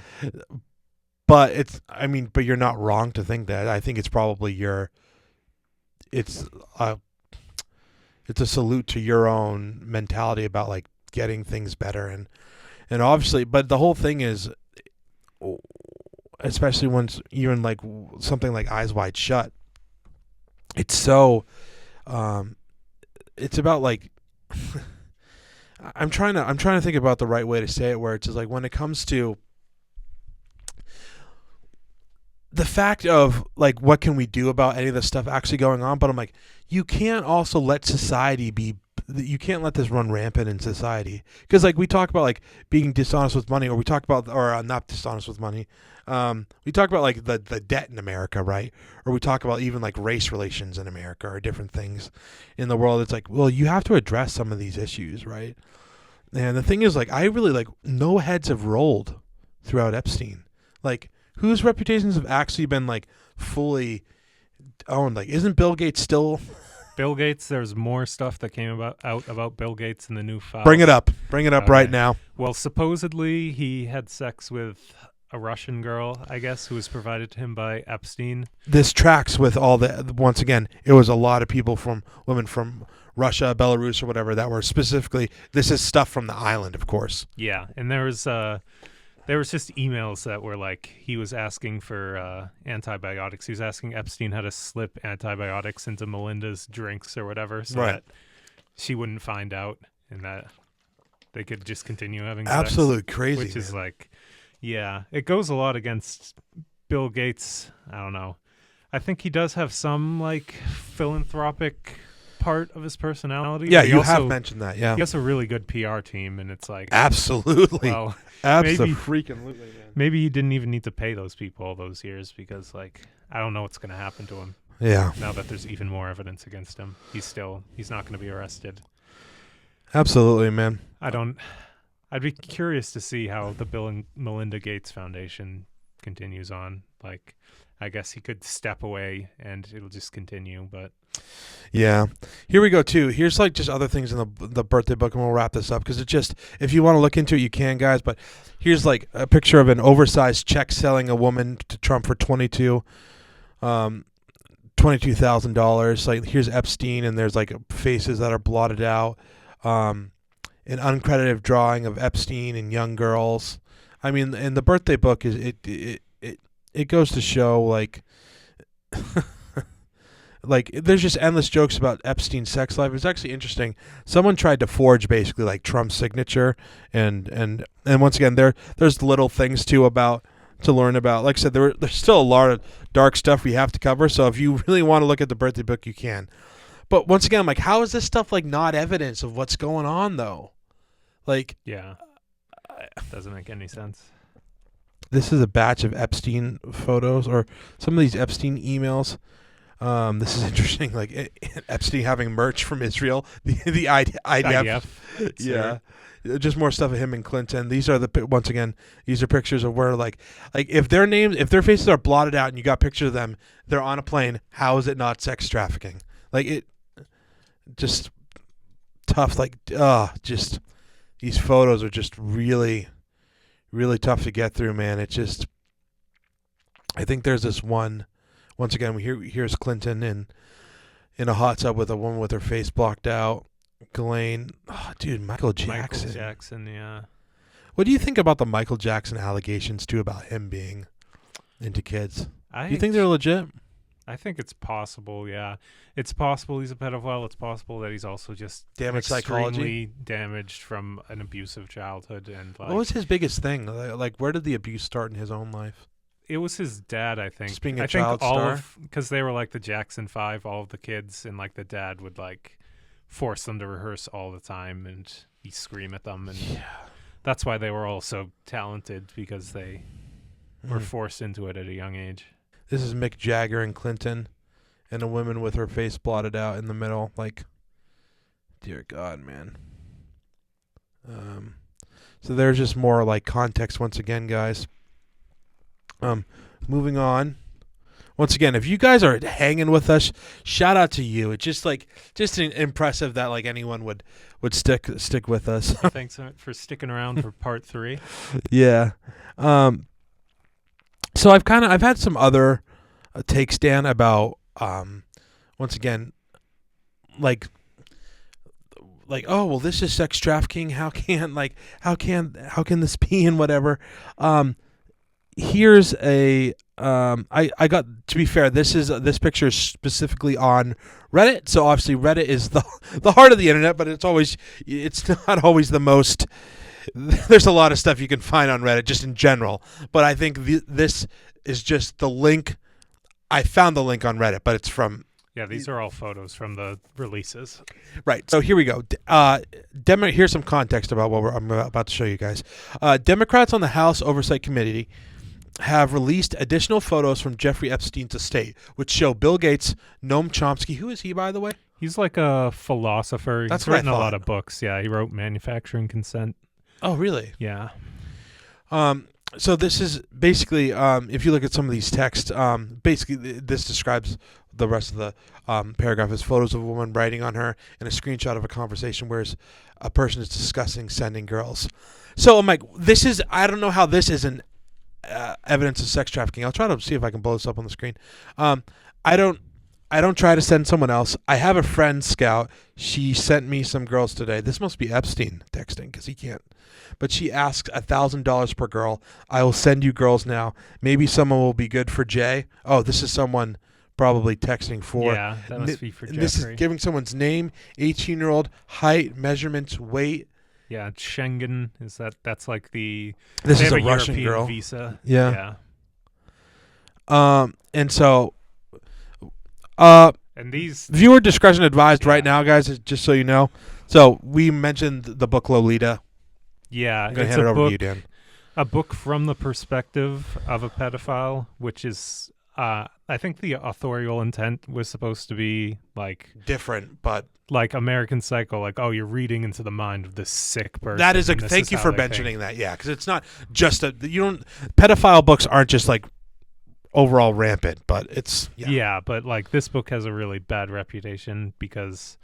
I don't know. I guess a lot of pedophiles saw themselves in the main character, and so there's a lot of pictures of just quotes from the book written on the bodies of girls, which is like. And so this is what this picture is: Lolita, the tip of the tongue, taking a trip up 3 stops, down to the pit top at 3 on the teeth. Did I interrupt you? I'm so sorry. Were No, you going you're to say good. something else? I finished. And so this is more writing from the book. This is the book right here. You can see it. Yeah, what does this say? She was playing low in the morning, standing 4 feet 10 in one sock. Oh my God. Yeah, I think it's referring to the main character who's like 14, 15. Yeah. She was Lola in slacks. She was Polly at school. Like I don't know, man. This is something like where you would almost expect to see on like a Netflix like edgy serial killer thing. Because I'm like, who's taking these? Is it like Epstein that's doing that? Because like obviously he loved art, so like obviously like his sexual perversion like definitely intertwined with that. Yeah, he. But it seems probably weird. thought Just of this as like an artistic thing, or for whatever reason, it was his proclivity. He found this hot for some reason. Like the idea that, I don't know. She was, what does that word say? She was Dolores on the dotted line. Huh. I haven't read the book, so I can't exactly tell you what the meanings of all these are. Well, good for you. So I think this is Noam Chomsky, right? This is Noam Chomsky. This is Bill. Once again, this was before so Dan just mentioned the Bill Gates stuff. I pulled this link. I found once again, this is somewhere you can find it on the DOJ. I'm just happened to find a link for it on Reddit. How is this not? How is it? If you have famous people with women with blotted out faces that are 30, 40 years younger than them, I just don't understand. Would be, I guess, that it was consensual. Like, there's no specific evidence that it isn't consensual, other than the fact that all of these people have come out, all these victims have come out and said that it wasn't. But like, the pictures on their own are, I guess, not good enough for a court of law. But I think everyone knows at this point. Like, there's way too many pictures of Bill Gates with Epstein for it to be a coincidence. Absolutely. Or a business relationship. If it's a business relationship, why are you pictured with women 500 times? What a great thought, Dan. What a great thought. And we just saw a couple interesting buildings on Epstein's island. We will be getting to that very shortly in one of our last things. So here's what, right before we get into really get into the halfway point in the end of this podcast in this series. Thank God we're getting there. This is this guy, CIA. He was a former CIA spy, or I guess what's the word? CIA officer, I should say, Andrew Bustamante.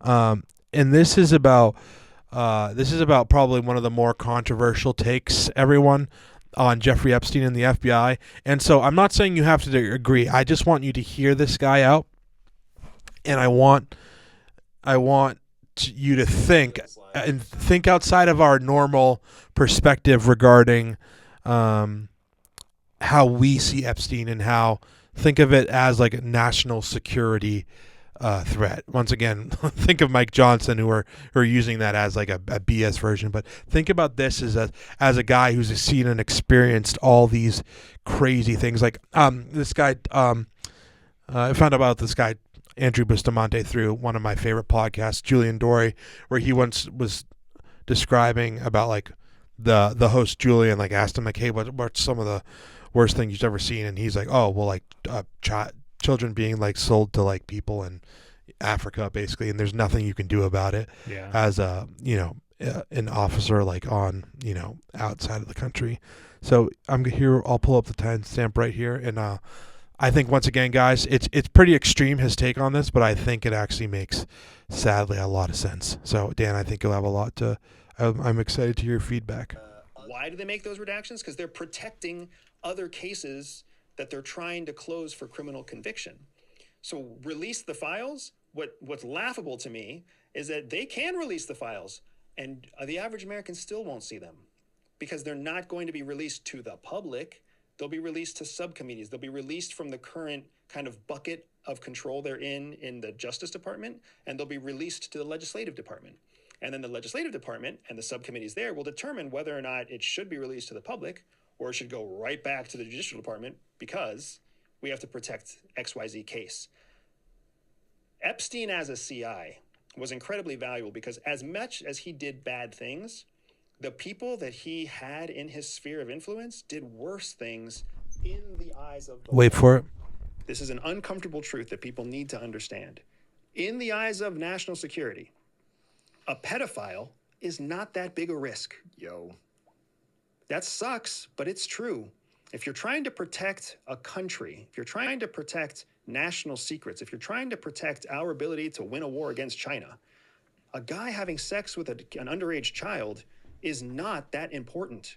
But when that pedophile is connected to other world leaders, when that pedophile is connected to politicians that might be corrupt, politicians that might be allowing foreign influence in American policy, now all of a sudden that person can be granted amnesty in exchange for their cooperation in advancing the cases for all these other targets. If you haven't discovered your natural... Yeah, that makes a lot of sense. I mean, if you think about it... I'm not saying you have to agree, of course. It's crazy that he goes right into a commercial, an ad, like after saying that. Yeah, you got to make your money, I guess.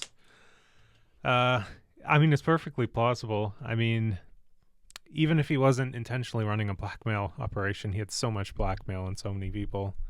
That's like, even just what they've released so far is like shocking, and it's the kind of thing you would think would turn the entire world upside down like 10 years ago, although I guess there's so much stuff that's going on right now that... Right. Just endless, right? Yeah. Just absolutely insane. All right, so now we're going to get into some cool parts of the... I honestly do think it's really... I just think these are cool facts just on the side about Epstein and the Maxwells. Yeah, this is a little bit lighter and a little bit weirder than the stuff we talked about, so a little break. So if you didn't click off or whatever, this is a little bit more interesting stuff. So well, at least until we get to the eugenics part. Yeah. Well, actually, that's actually right after this. So actually, so for people that didn't know, Ghislaine Maxwell, once again, these are going to be hopefully a little bit more like fast facts and whatnot, but Ghislaine Maxwell was actually interested in Atlantis. That's so weird. So interesting. I'm pretty sure like the It's like the common opinion that it wasn't real, right, at this point. Atlantis? That's what I think. Like, depending upon, I mean, you know, if someone wants to come on and talk about Atlantis, that'd be sick. That'd be great for views. I don't know that much about Atlantis, to be honest. That's interesting. But it's interesting because she's always had, it's recorded throughout her life that she was always involved in, interested in deep sea exploration. We actually found out that Jeffrey Epstein had one of his many, like, hundreds or thousands of connections was this guy Jacques Cousteau, who's a very famous French oceanographer, filmmaker. Or I'm so sorry, Robert Maxwell, her father was. And through Robert Maxwell, Jeffrey Epstein eventually became friends with him. It's interesting. So she actually, on the island, they actually had these things called submersibles, which were almost like mini submarines. Yeah, that seems to be a very common rich person hobby, I guess, because there was the whole thing with the Titan submersible, the billionaires that went down there. Obviously, James Cameron loves it. He's gone down to the Titanic wreck. So right. And maybe you could look this up for me if I didn't have it written down. But Ghislaine Maxwell had actually a private foundation, she had a foundation about like deep sea exploration. Dan's gonna look this up for me really quickly. Just look up Ghislaine Maxwell. The Terramar Project? Yes, Terramar Project. And what does that say? What is the Google? It says it's a non-profit, aimed at ocean conservation, which dissolved in 2019 following Jeffrey Epstein, all that stuff. Hopefully you know about that at this point. Yeah. Right, but this was like a big part of her, like literally a hobby and like a pastime. Yeah. And once again, Ghislaine had her own like hands in a lot of different things too. Many other foundations, like she's involved in the Clinton Foundation and other things too. So they had a submersible like called Atlantis. You know what's interesting? And one thing I think, guys, with Atlantis, I know it sounds extremely conspiracy brain, but I heard this from this guy Jason Giorgiani that we're gonna he's a philosopher that we're gonna react to a video really quickly soon. But she actually he mentioned this one thing that I found out about Ghislaine, where she used a pseudonym Janet Marshall, which is a reference to this feminist author Janet Atlantis Marshall Stevenson, who, you know, wrote this book about a woman capturing a ship and all this stuff. But Ghislaine used this name Janet Marshall to get the house in was it Bradford, New Hampshire? I think.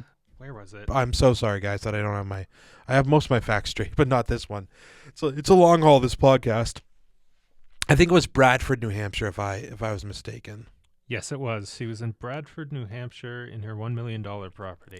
Right, and so that was that she used that pseudonym Janet Marshall, which is just so interesting. This is Jason Giorgiani now.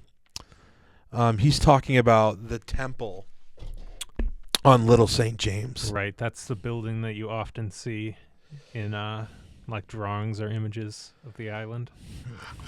So Robert Maxwell. This guy's such a kook, but like this stuff, when he talked about a couple of these things, I'm like, oh my God, he's actually right.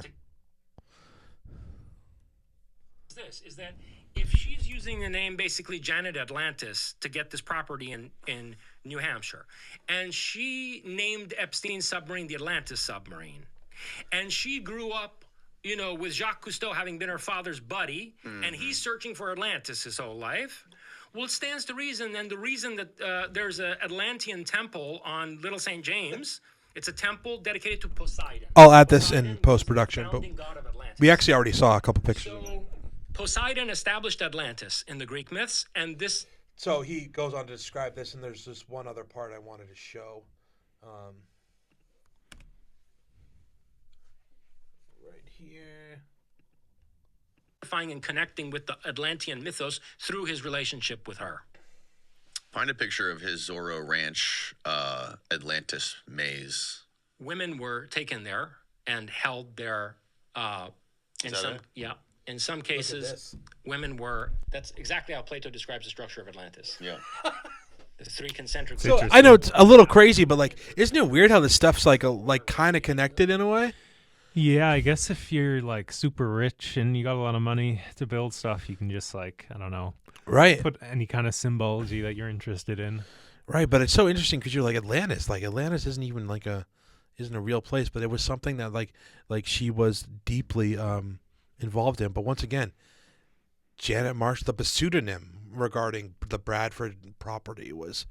I got like chills down my back when I heard this. I'm like, no way this thing's right. Because I'm like, this guy's talking about Atlantis. Like I'm gonna turn this off or whatever. And then I typed it up even in the first thing Google AI is like, yes, it is confirmed that Ghislaine Maxwell. Oh my! So then that was the part. This part about Atlantis actually was the beginning. I'm like, okay, I'm actually gonna do a part 3, not specifically about Atlantis, but yeah, it's very interesting. I don't know exactly what it means. Right. Oh, absolutely. Of course not. But it's really interesting. So now we've referenced eugenics a couple times throughout this podcast, right? So Epstein he actually had access to the what was it called? The Evolutionary Dynamics Department in the Marine Biology Wing at Harvard for 10 years after his first indictment, which is insane. Once again, very interesting. Bill Gates was also involved in Harvard and wanted to have like really a hand in controlling some of the different research, that they were doing. It is on record actually that Alan Dershowitz was very disturbed by Epstein's curiosity in eugenics, and he thought it was like basically on the same par as the Nazis, which is very funny because Dershowitz is Jewish and Epstein is Jewish, so Dershowitz is like from one Jew to another. This is kind of like established Nazism or neo-Nazism or something, you know? Yeah. Well, to bring up more stuff from the new file release a couple days ago, there's some conversations in there about the IQ scores of specific races. So he's definitely like a white supremacist in some ways. You think Epstein was? Yeah. Do you think Epstein was racist? Because there was also another specific thing that it was, I don't know if all, but it was mostly white women on the island. He didn't really traffic. Yeah, I got something on that. It's really interesting you bring that up. Yeah. Okay, we'll hold that off for later. No, that's okay. I do think that's good evidence that like he definitely had a preference, and I think a lot of the. Well, you know the braces thing, right? Yeah. Yeah, I've seen like braces, like. But there's kind of an idea that I think we talked about this in part 2 that like he wanted to impregnate as many women as possible to continue on his lineage, and it's an extremely narcissistic thing, I guess.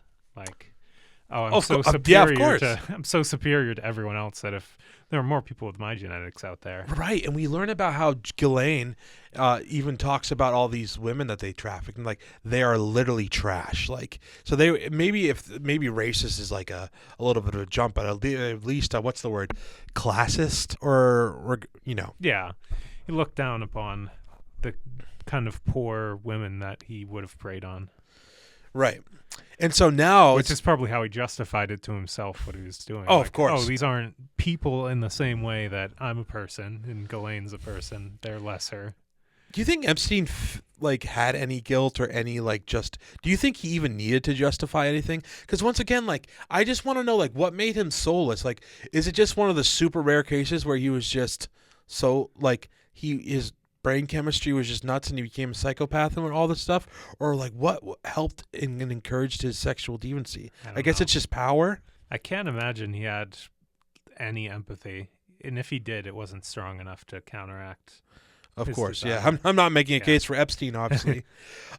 So you mentioned a part of the eugenics stuff. So I actually have found a little bit more context to what that actually is. So I'm going to be reading off the page for another second, guys. So please don't mind me. I just kind of had to do some digging to find this. But basically, when we're talking about Epstein and research with Harvard, so he funded research that led to this thing called CRISPR, and it was directly funded once again by Epstein himself. And so this word CRISPR stands for clustered, regularly interspaced, short palindromic repeats. And I will explain why. So basically, it is genetic engineering that is powerful, precise technology that allows scientists to edit DNA in living cells, functioning like molecular scissors, to cut DNA at specific locations, enabling gene insertion, gene deletion, or modification to correct genetic defects, study gene function, and develop therapies for diseases like sickle cell. It's faster, cheaper, and more efficient than older methods, revolutionizing research in medicine, like cancer, HIV, agriculture, and environmental science. So, and this is literally the research when you talk about the perfect fetus. Yeah, it's actually interesting. In college in 2016, I wrote an essay on CRISPR. You did? Yeah, I did. Whoa! I should send that to you, honestly, if I can That's find sick. it. But like, please do. It was the first time at the time that I had ever heard of it before, and I feel like I've heard it come up like quite a few times right in the future. But the idea was like, what is the ethics of this? Because yes, it can be used to solve genetic defects. Like you could cure Down syndrome, you could cure a lot of other diseases like that, but also if it's a procedure that costs money, could the richest people in society make their kids smarter, more attractive, of course, more athletic, better in every single way? And then like, I don't know, the delusions of being better than the lower classes are suddenly backed up by like, well, you just have better genetics.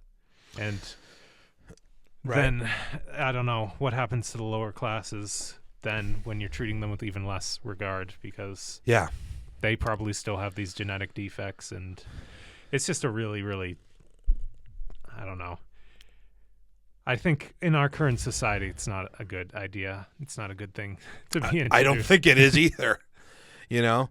And it's so funny, man, because it's even even through like we found out through later reporting too. I forget who exactly reported this. Maybe I can cite myself later, but by like an anonymous source of Ghislaine, like every 3 months, Ghislaine would bring in, like, obviously we now know about like Leslie Groff, Sarah Kellen, like these like people underneath Ghislaine that were like arguably just as bad, and they're being even more exposed. And like I think at least Leslie Groff is mentioned in one of the new files. I think it was like Nadia Marcinikova was one of the other ones. But every 3 months, Ghislaine would bring in like these good-looking, like tall, blonde, like intelligent, very intelligent, like athletic, like Swedish men specifically. So stuff is starting to make sense too. So now just to move over, like, so once again with the eugenics thing, like there's so much you can go down. Like I said, there's only so much time we have in the podcast, but we'll try to throw some more quickfire ones. So via the same aide that exposed this thing about Ghislaine, apparently she always kept a live grenade inside her desk at all times at one of her the properties, which is really interesting because we hear about this stuff about Ghislaine where she thinks like rogue agents like killed her father. She thinks Jeffrey Epstein was killed in jail. Ghislaine thinks this, and it's like, but she had this like live grenade apparently in her desk at all times in case like they would come for her. Just super interesting. So also Ghislaine was trained in piloting helicopters and subs. Once again, like I said, this was usually in the Bahamas. She learned to dive through this guy Jacques Cousteau.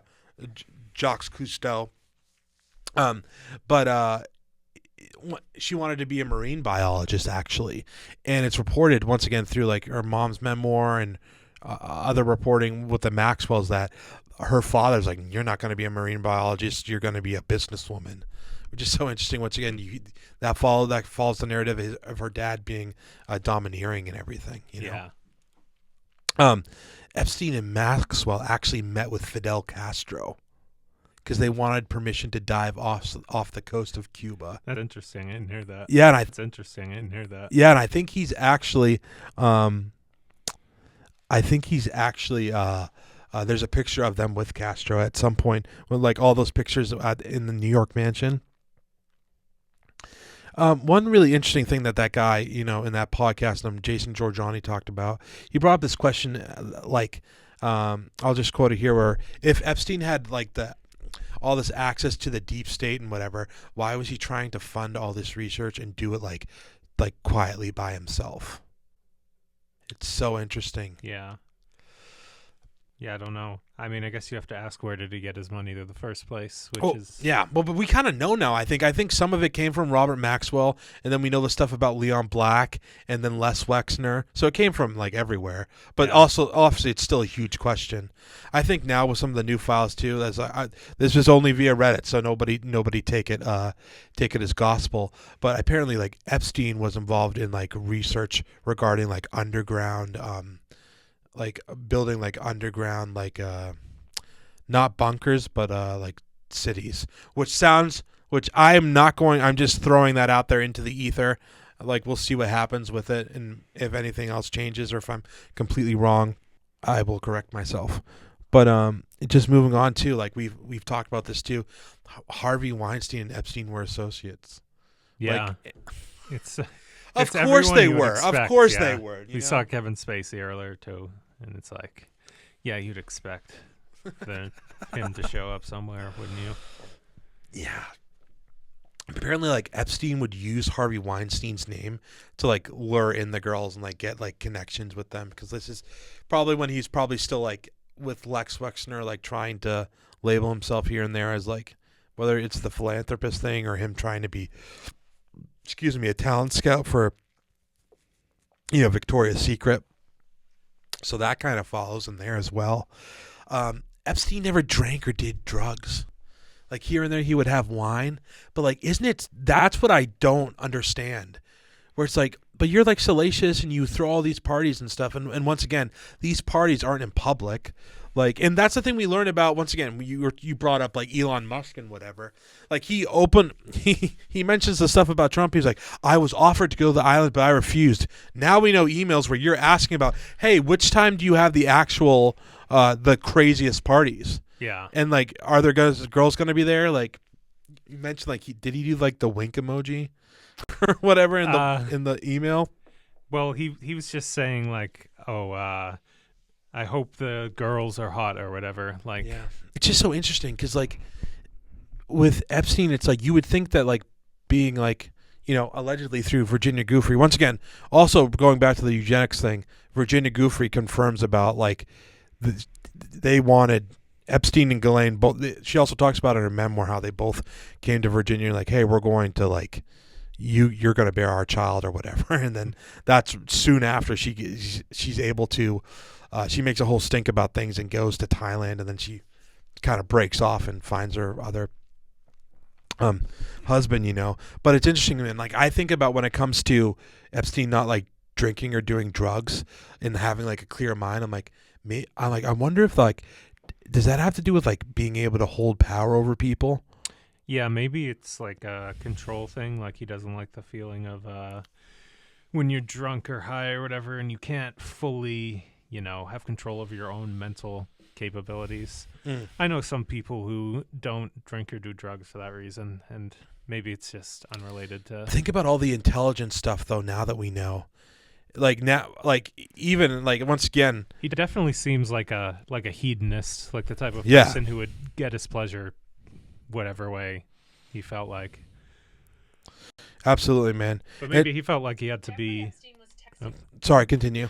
Felt like he had to be in control just because of, like, the kind of people he had. Like, oh, I can't let this get too out of hand. Maybe he realized the danger. I don't know. But apparently he just didn't drink or do anything ever. It's interesting, though, because I'm like, but you're like a sexual deviant, like a predator. Epstein was texting members of Congress. Plaskett while she was sitting in a congressional hearing with President Trump's former lawyer Michael Cohen in 2019. Did they reach out to you to talk with you about these payments? No, ma'am. And documents recently released by the House Oversight Committee now show that Plaskett, this is from CNN, the Virgin Islands, and Epstein, a resident of the Virgin Islands, were coordinating in real time Plaskett's questioning of Trump's former fixer during the hearing. At 2:24 p.m., Epstein texts, Cohen brought up Rona, keeper of the secrets. Plaskett responds, Rona? Quick, I'm up next. Is that an acronym? Epstein replies, that's his assistant. Can you do that? About 7 minutes later, Plaskett asks Cohen about Trump's assistant. Is Miss Rona, what is Miss Rona's position? Rona Graff is the Mr. Trump's executive assistant. And would she be able to corroborate many of the statements that you've made here? Yes, her office is directly next to his, and she's... Yeah, that's nuts. I hadn't seen this one before, actually. Yeah, I thought it was just edited well, and it makes the most sense. What do you think about that, dude? It's crazy how she asks without even like knowing what she's asking about. She's just like, goes to show you not everyone in Congress is the brightest bulb. Yeah. That is nuts, though. It makes you wonder what exactly Epstein wanted out of that. Yeah. Yeah, man. And she had, because she was like, I think she had something to do with the U.S. Virgin Islands. So we know that, like, you know, Great and Little St. James were there. Epstein had dinners with prosecutor Matt Menschel 3 years after, the 2007, like, deal. Like, the guy that was going at him, like, Breaking Points, once again, shout out to them. Amazing journalism through, like, this guy, Ryan Grimm, and his other partner. I forget what his name is through Dropsite. But like, literally, he was having, like, dinner with this guy that, like, was going after him. And the guy, like, vehemently disagrees and says, like, well, it was about a business thing. It's like, dude, what? Yeah. Remember Julie K. Brown and Tara Paul Mary was she's been one of the great journalists, a couple of great journalists on this. I'm going to try to find it really quickly, but this link I'm going to show you, where basically the FBI were surveilling when Julie K. Brown and Tara Paul Mary were interviewing Virginia Giuffre right before her death, actually, which we'll cover actually pretty quickly or pretty soon. But Tara Paul Mary was one of the main reporters that's, like, broke out Virginia Giuffre's story, and Julie K. Brown's one of the main studs that, like, broke the whole Epstein thing. Here we go. Let me try to find it. I mean, the DOJ has a history of tracking journalists. We know that even during the Obama administration, it's been a problem for the past 15 years.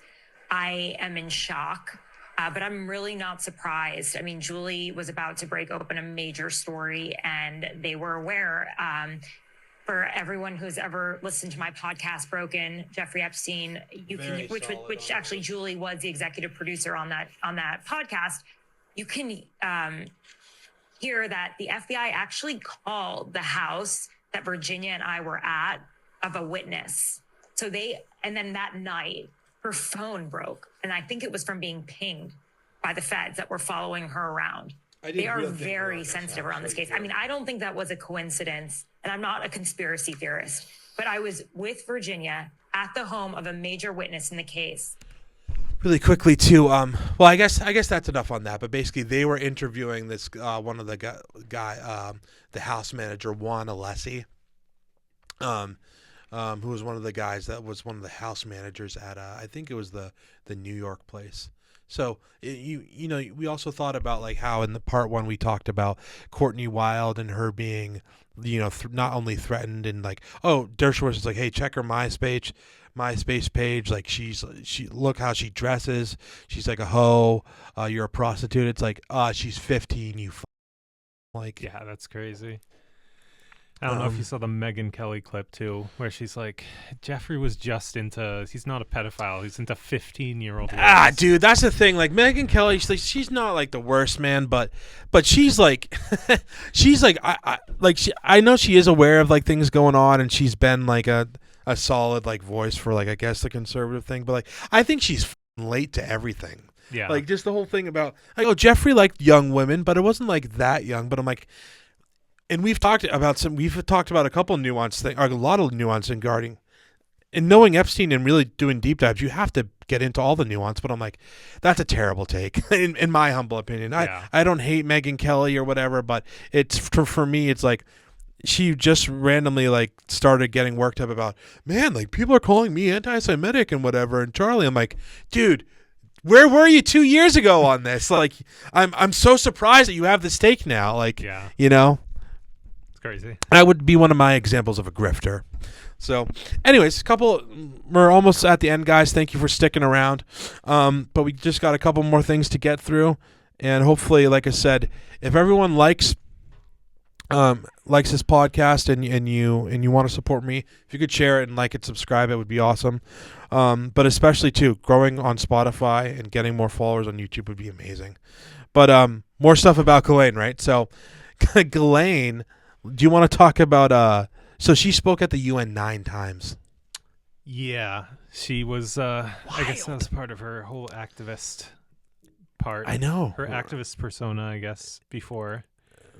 I mean, did she speak after Epstein's conviction, do you know? That's a good question. I don't think so, because I don't think we see her really in public for 10 years until she really gets caught. She was obviously in touch with him, but it's interesting, too, because so she had this guy, Scott Borgenson. She had like a secret husband where that people didn't... I thought I had it listed here. Ghislaine's secret husband. Yeah, Scott Borgenson. Yeah, he didn't marry her. Swedish guy. Yeah, a tall Swedish guy, right? Which is interesting, right? Epstein's favorite type, apparently, of guy. Yeah, right. The Norse genetics. Literally, yeah. And did we mention the Norse thing, by the way? How that's like part of the eugenics. Scandinavian, yeah. Yeah. Yeah, because that was like Hitler's whole thing was the hair, Aryan race, eyes. right? Yeah. Whoa, dude. Whoa.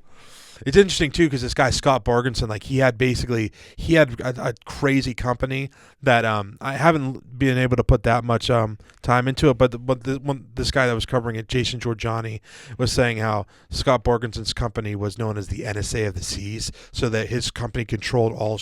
Like they had GPS. Basically, they had the GPS of like basically it tracked all the ships in the world. Just like. You know, we talked about, once again, Ghislaine believing in rogue Mossad or the Sicilian mafia trying to kill her father. Why would she think this, man? Like, if we kind of already did litigate this, but there isn't any proof he worked for Israel, right? Like, I just don't, like, listen to the people literally around this whole case, man. So Breaking Points did a great job of covering this video. I'll pull it up, but Dan, do you want to give a little premise as to her life in prison? Yeah. Yeah, so she's in a very nice, low security prison. Yeah. Not as good as Epstein's deal where he got to go home, but basically it's more like a summer camp than a prison. There's like activities. Her room is nicer than a lot of poor people's rooms that they pay for. And yeah, she's basically you couldn't be in a less threatening prison. Yeah. So here's Sagar and Jenny from Breaking Points. Once again, this is the people that really did a lot of good journalism too on like all the stuff happening in the 80s that we're finding out about Iran-Contra and all the stuff. So here we go. The United States Congress. They are saying that Maxwell has received what was described as, quote, concierge-style treatment at the minimum security prison camp she was transferred to, including customized meals, permission to go to exercise after hours, time to play with a puppy that was being trained by an inmate to become a service dog, among other things. So you could see that is a little bit interesting. The whistleblower, by the way, also claims that a top official at the prison camp complained he is, quote, sick of having to be Maxwell's bitch. Jeez. Well, I mean, fair. It's objectively crazy. You're running a federal prison camp. Most of the inmates are fraudsters, white-collar criminals. They're white-collar criminals. You're not even allowed in this prison if you're a sex offender, like Ghislaine Maxwell. If you're a murderer or whatever, yeah, that's a good point. There's something called a point system. I was doing some. It doesn't even make sense. It's like it had to have been it had to be a very specific, like she made a deal with someone that this is where I'm going to prison, because it's not a prison for pedophiles. Or even just sex offenders in general. Right. And do you want to mention the stuff about like almost like the rumors of her possibly getting a pardon as well? Well, yeah. 'Cause an interviewer asked Trump at one point, would you consider pardoning Ghislaine Maxwell? And his response was, I don't know. I haven't thought about that, but I can do that. I have the power to do that, or something very close to that. Oh, is that when he says, oh, I wish her well? Yeah, he also did say that he wished her well. I'm sure that when he was best friends with Epstein, so like I'm sure he met Ghislaine, and I'm sure he thinks she's a lovely woman. But it's just insane, man. Yeah. Here's some wild statements she made from prison. She's talking with lawyers. Producer Daphne Barak. Everyone was always asking who is the real G, who's the real Ghislaine. It's not the person portrayed. I feel completely divorced from the person that people reference and talk about. And so the biggest misconception. She feels divorced from the people that she's like, I feel divorced from the person that people think that I was. What does that mean? People think that I'm a pedophile and a sex offender and all this stuff and a sex trafficker, and I feel divorced from that. So are you admitting that you are? No, I'm just divorcing myself from the. Yeah. Like it goes to show that like I think her self-image is that, oh, that was just a part of my life. I was only with Epstein for a few years, so that's not. They don't know the complete story of my entire life, and the problem is that no one cares. Oh my goodness! Because the whole Epstein thing kind of goes over everything else you've thought or done in your life. It's kind of like the bottom barrel of depravity. Literally. I'm the cruelest, meanest, horriblest person who's committed crimes. Yeah. But she's lying her ass off in prison. And I mean, I literally haven't seen any details that are accurate.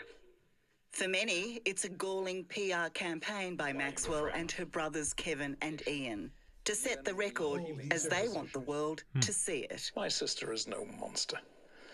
We believe in her innocence and that she'll be exonerated in the end. He sounds like Daniel Craig. The effort to rehabilitate their disgraced sister's reputation comes as the appeal against her conviction and sentence looms. Do you feel safe in jail? Do you feel safe because of this? This is a disgusting interview. I just wanted to say, like, what? Maybe there's different ways that they're going about it, and we're only playing it, and maybe we don't have the full context. But what is this? Do you feel safe in jail? Yeah, dude. There were so many times where not only was she bringing people, but she like was involved in like the sex too. Like that's very well documented. I'd like to see her do an interview with someone who's, not like a family member or a lawyer, just because. Oh, she did one with a Attorney General Todd Blanche, but we don't, we have some of the transcripts, but he interviewed her for 6 hours. And why is the Deputy Attorney General going to her specifically? That's like apparently that's like right. Not a normal thing, because obviously it's well documented and reported that Trump told him to go and interview her. Yeah, and I think he interviewed her twice. Yeah, it wouldn't be surprising at all if she cut a deal with Blanche, because I mean, how else do you get into that jail if you're not cutting a deal? That's like I snitched on someone. Yeah, situation. It's funny actually. I'm going to, I'll be a good person and we'll skip over the demonic art overall. All since right. I want to wrap up in the next like 20 minutes, half hour. But I think I guess we can slightly we can reference it. I guess. Did you look at any of the links about like the Epstein's like effed up art and whatnot? No, but I have seen some of the stuff. I think we looked at a little bit of it in part 1. He's got like the super tacky like gold everywhere, but then like extremely disturbing sculptures like gore and And we learned about all the stuff like you hear people are even saying now on Reddit like about Pizzagate and how like that was about it was actually a Democratic, or wasn't it? It was Podesta, wasn't it?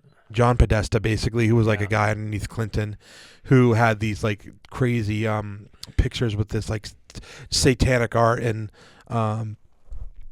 it was absolutely like disgusting. Like there's people where there's stuff where there was these people like Biljana Dorjevich and her, like one of the famous things was these paintings regarding one was called synchronized swimming, where it's like pictures essentially of like dead kids and pedophilia and like Satanism.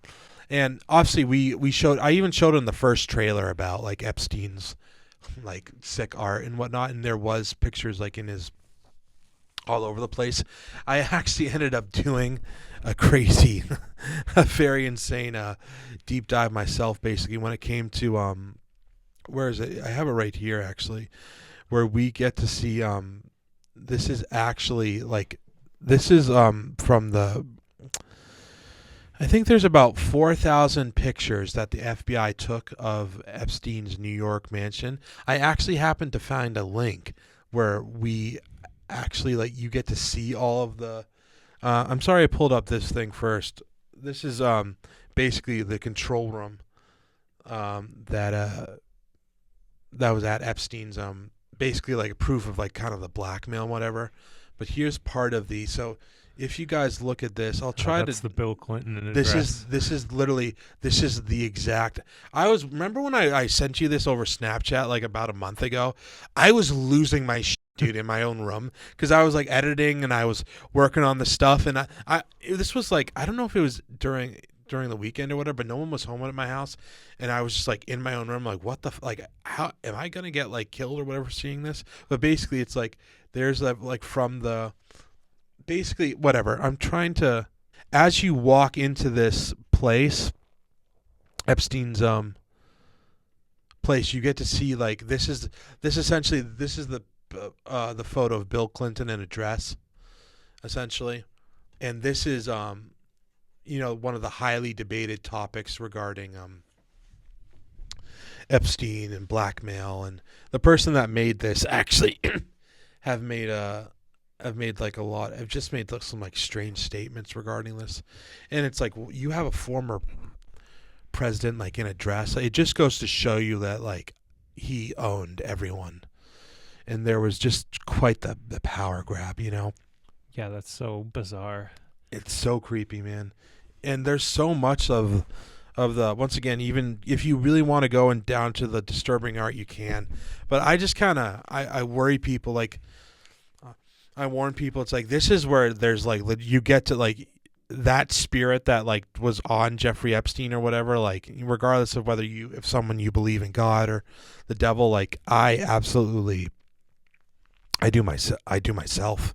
And I think it was just shows that the levels of depravity is like unmatched. Like, I think he's the greatest pedophile sexual offender in the world ever. Yeah. Well, it's hard to say ever, but I don't know. I think when people look back on the 2020s, I mean, outside of maybe COVID, I think this will be like the dominating story of the entire decade. And it's just because, I mean, what's more depraved?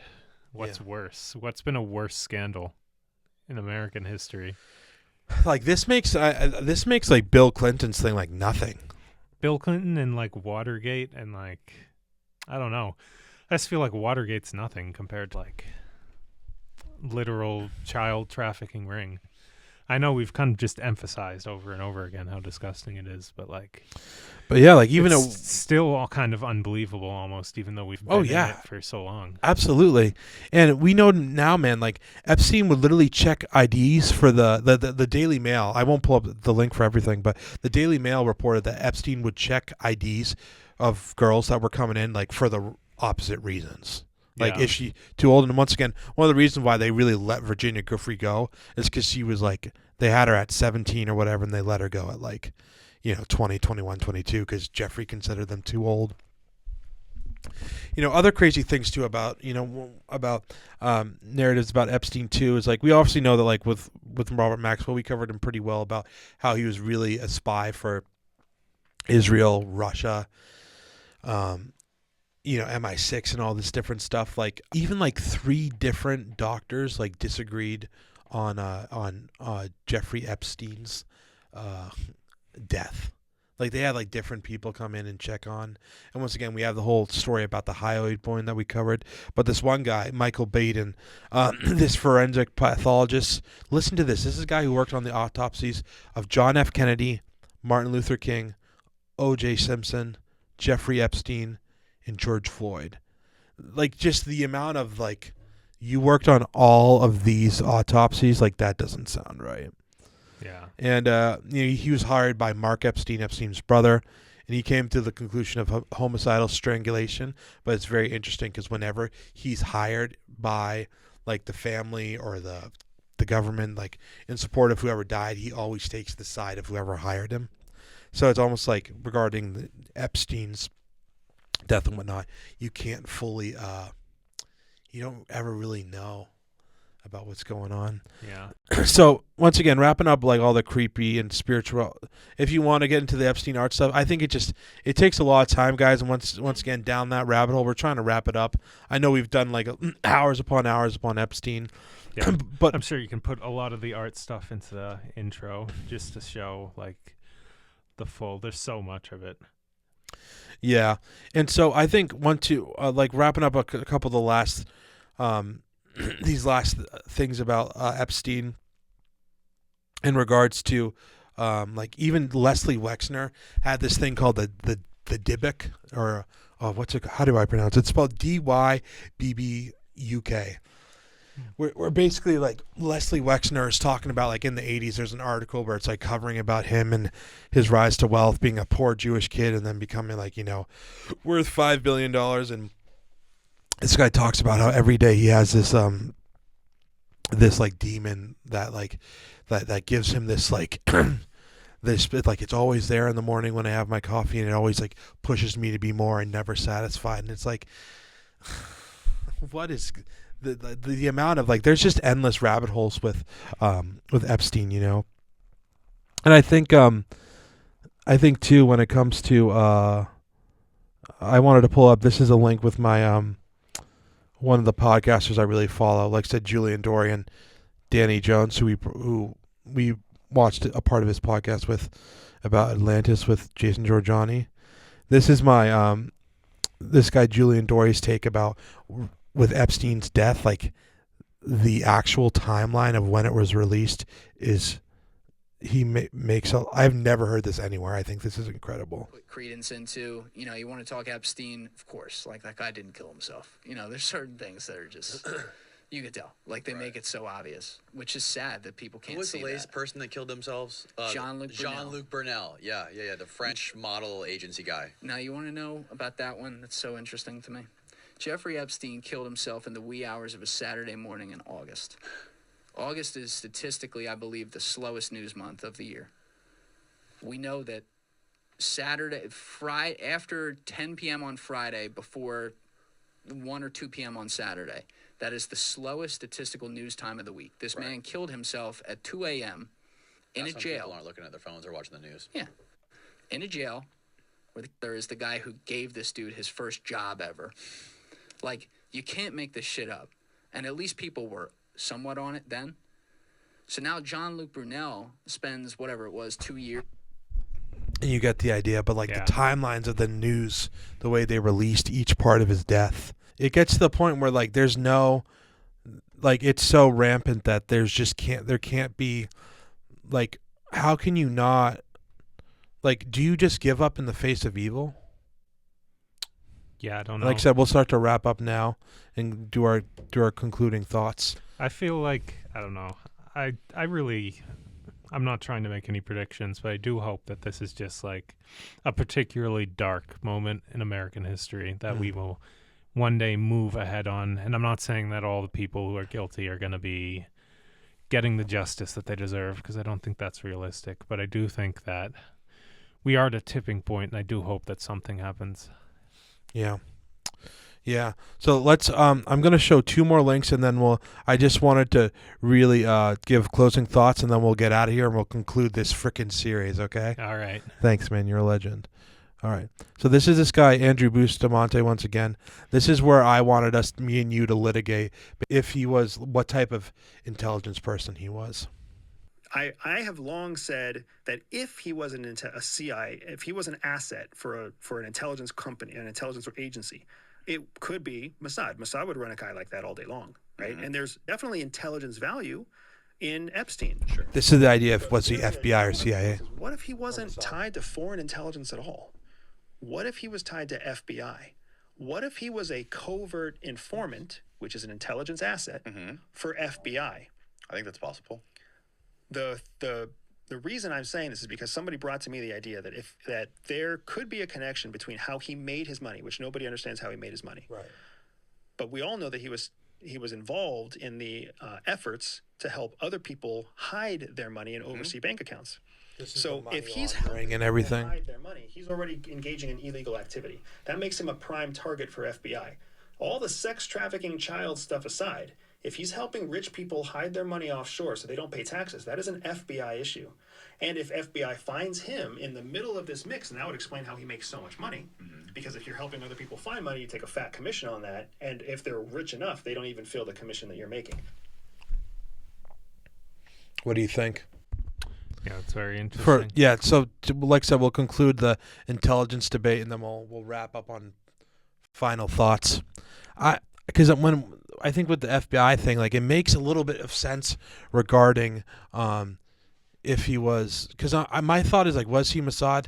I think he works with them, but I think like Robert Maxwell, like, I don't know. Well, but then there's 3 prime ministers in this story related to Epstein and the Maxwells. Yeah, I mean, that could be Mossad, or that could just be those were his clients, because a lot of the powerful American politicians he would have been in contact with would have also been connected to Israeli prime ministers, just because the countries are very close. But it's hard to say. I just don't want to say anything too definitive, just because I really don't know. I just look at the history of America, though. Once again, we learned about, like, Salvatore Gravano, dudes like Whitey Bulger, like, these were all FBI informants, dude. Yeah. Jack Ruby, we knew that, like, even the stuff with Alan Dulles, like, we're trying to do sweetheart deals to the Nazis, in Italy and stuff, and the Mujahideen, the Contras. It's like, it's really weird, man. It's really weird. So we're gonna react to this one Alex Jones clip, and I promise we'll be done. And then Dan won't have to see me for. Yeah, well, I'll be back on in like a year. Throughout. Because Ben has a lot of guests to run through. Yeah. The CIA, the Mossad, the FBI, the MI6, they are these corporate people that have feet in all of that. And so they call them an asset of different agencies, but the real people aren't in one actual agency where there's oversight. They're in it all. Anyways, you get the idea. But basically, like, Alex Jones is trying to make the idea that, like, Epstein was kind of like his own person. But I just don't understand, like, we know a lot of terrible things about the government and what they've done for the sakes of national security and whatever. But, like, the fact that, like, that we would defend, like, rampant pedophilia and whatever just seems even too low for America, Yeah. Yeah, just very disappointing. Awesome, man. So, we always talk, just wrapping up, like, so why do we think the mainstream media was so silent for so long on Epstein, And I think the question is even more like not who Epstein was, but like what he was actually because we learn about all these things, like we hear about the Donald Barr, like that's all the CIA stuff, and then we even learn about Epstein's Ghislaine's former bodyguard, like it was alleging CIA to, like, when to his interviewers, and then we hear about this FBI narrative where, like, oh, that would make a lot of sense, and then we know about Mossad, all these other different places, like, I think too, man, like with Trump and Clinton, it's like once you get in, like, are you untouchable for the rest of your life? Like, I don't think society can last based on like this amount of rampant lies and in extreme abuse. I just don't think it will stand. And I think even being a Christian even though sometimes for my own sake, the lowest degree, I really think like God's kind of left our nation, and I don't want that I want God to come back to our nation and stuff. But I think if we don't deal with Epstein, like obviously Epstein is just one of the many arms of, evil that's part of America. But I think we need to address this because we can't let it keep going on because it's just going to tear apart society as a whole. I think that's the worst case scenario, is just that 10 years from now, we remember all the stuff that happened, but we don't do anything. There's no reform to the justice system. There's no reform to the United States government, and then we can pretend like the evil is gone because Epstein is gone and all of the people we know were involved with him are gone, but that doesn't mean that the evil is dead or that, I don't know, it'll just happen all over again, which is disturbing to think about. But and I think this was just like, it wasn't about sex, man. Like, it was about like corrupting innocence. That's kind of what I've learned about this. Yeah, I think that's to that kind of sick mind. That's just, I don't know what it is that's so appealing about it, but yeah. And do you think, I think the last question I wanted to ask you was like, do you think that their empire has collapsed, or is it just their involvement that's collapsed? Who, like Epstein specifically? I think that yeah, because without Epstein and without Ghislaine, who would be running that specific, but who knows what other intelligence assets might be out there who have the same kind of blackmail that we're not even hearing about that's going on right now. Absolutely. We're going to end on Whitney Webb. Jeffrey Epstein is really... I think Whitney Webb's words right here are the best closing statements, I think, to end on and end this very long and dark series that we've really jumped down. Airtight case for this kind of stuff. You know, I'm going to be opening myself up to a lot of smears. Oh, this conspiracy theorist saying this stuff, we can't take it seriously. So you have to go back in the history to show that the same people do the same decade over decade, and there's continuity between the crimes of the CIA and the mob and all that stuff of yesteryear, basically to now, and that it hasn't stopped. And this idea that organized crime disappeared and like sexual blackmail, that's not a thing in the U.S. It's been a thing since like the 40s and the 50s, and it's never really stopped. And you know, our government clearly does not operate the way we are told it is. And you know, there's basically the conversation that needs to be had after reading this book is the government, the CIA, all of these people here and their networks need to be investigated, but the government isn't capable of investigating itself. So what do we do, right? What do you do in that situation? That is the question, isn't it? But organized crime is in charge. You know, that's ultimately, you know, what we're dealing with here. And that's why I thought it was important to go back to sort of the origins of the CIA and how this all sort of started, because you see from the... And I think you get the idea. It's like the government can't be investigating itself. So, all right, dude. Well, 7 hours of content. Thank you to everyone who decided to be with us all the way to the end. Yeah. Hopefully you watch something a little bit lighter after this. Yeah, and I'll be glad to move on from Epstein because I need to, like I said, researching this for the last like 2-3 months has like been pretty depressing, honestly. And that's where a point where for me being, you know, trying to still be a Christian is believe that there is good in the world and there is things worth fighting for, and that whether, you know, you can't get them all or can't kill them all, it's like you have to control what you can control, and you have to be outspoken against evil, you know. So guys, that's been another episode of the Down the Rabbit Hole. Please let me know what you would like me to cover next. Once again, there's so much more with Epstein. I'm sure I'll be covering little bits and pieces of journalism here and there, but I'm ready to move on. Thank you so much, Dan, you're a legend. Peace.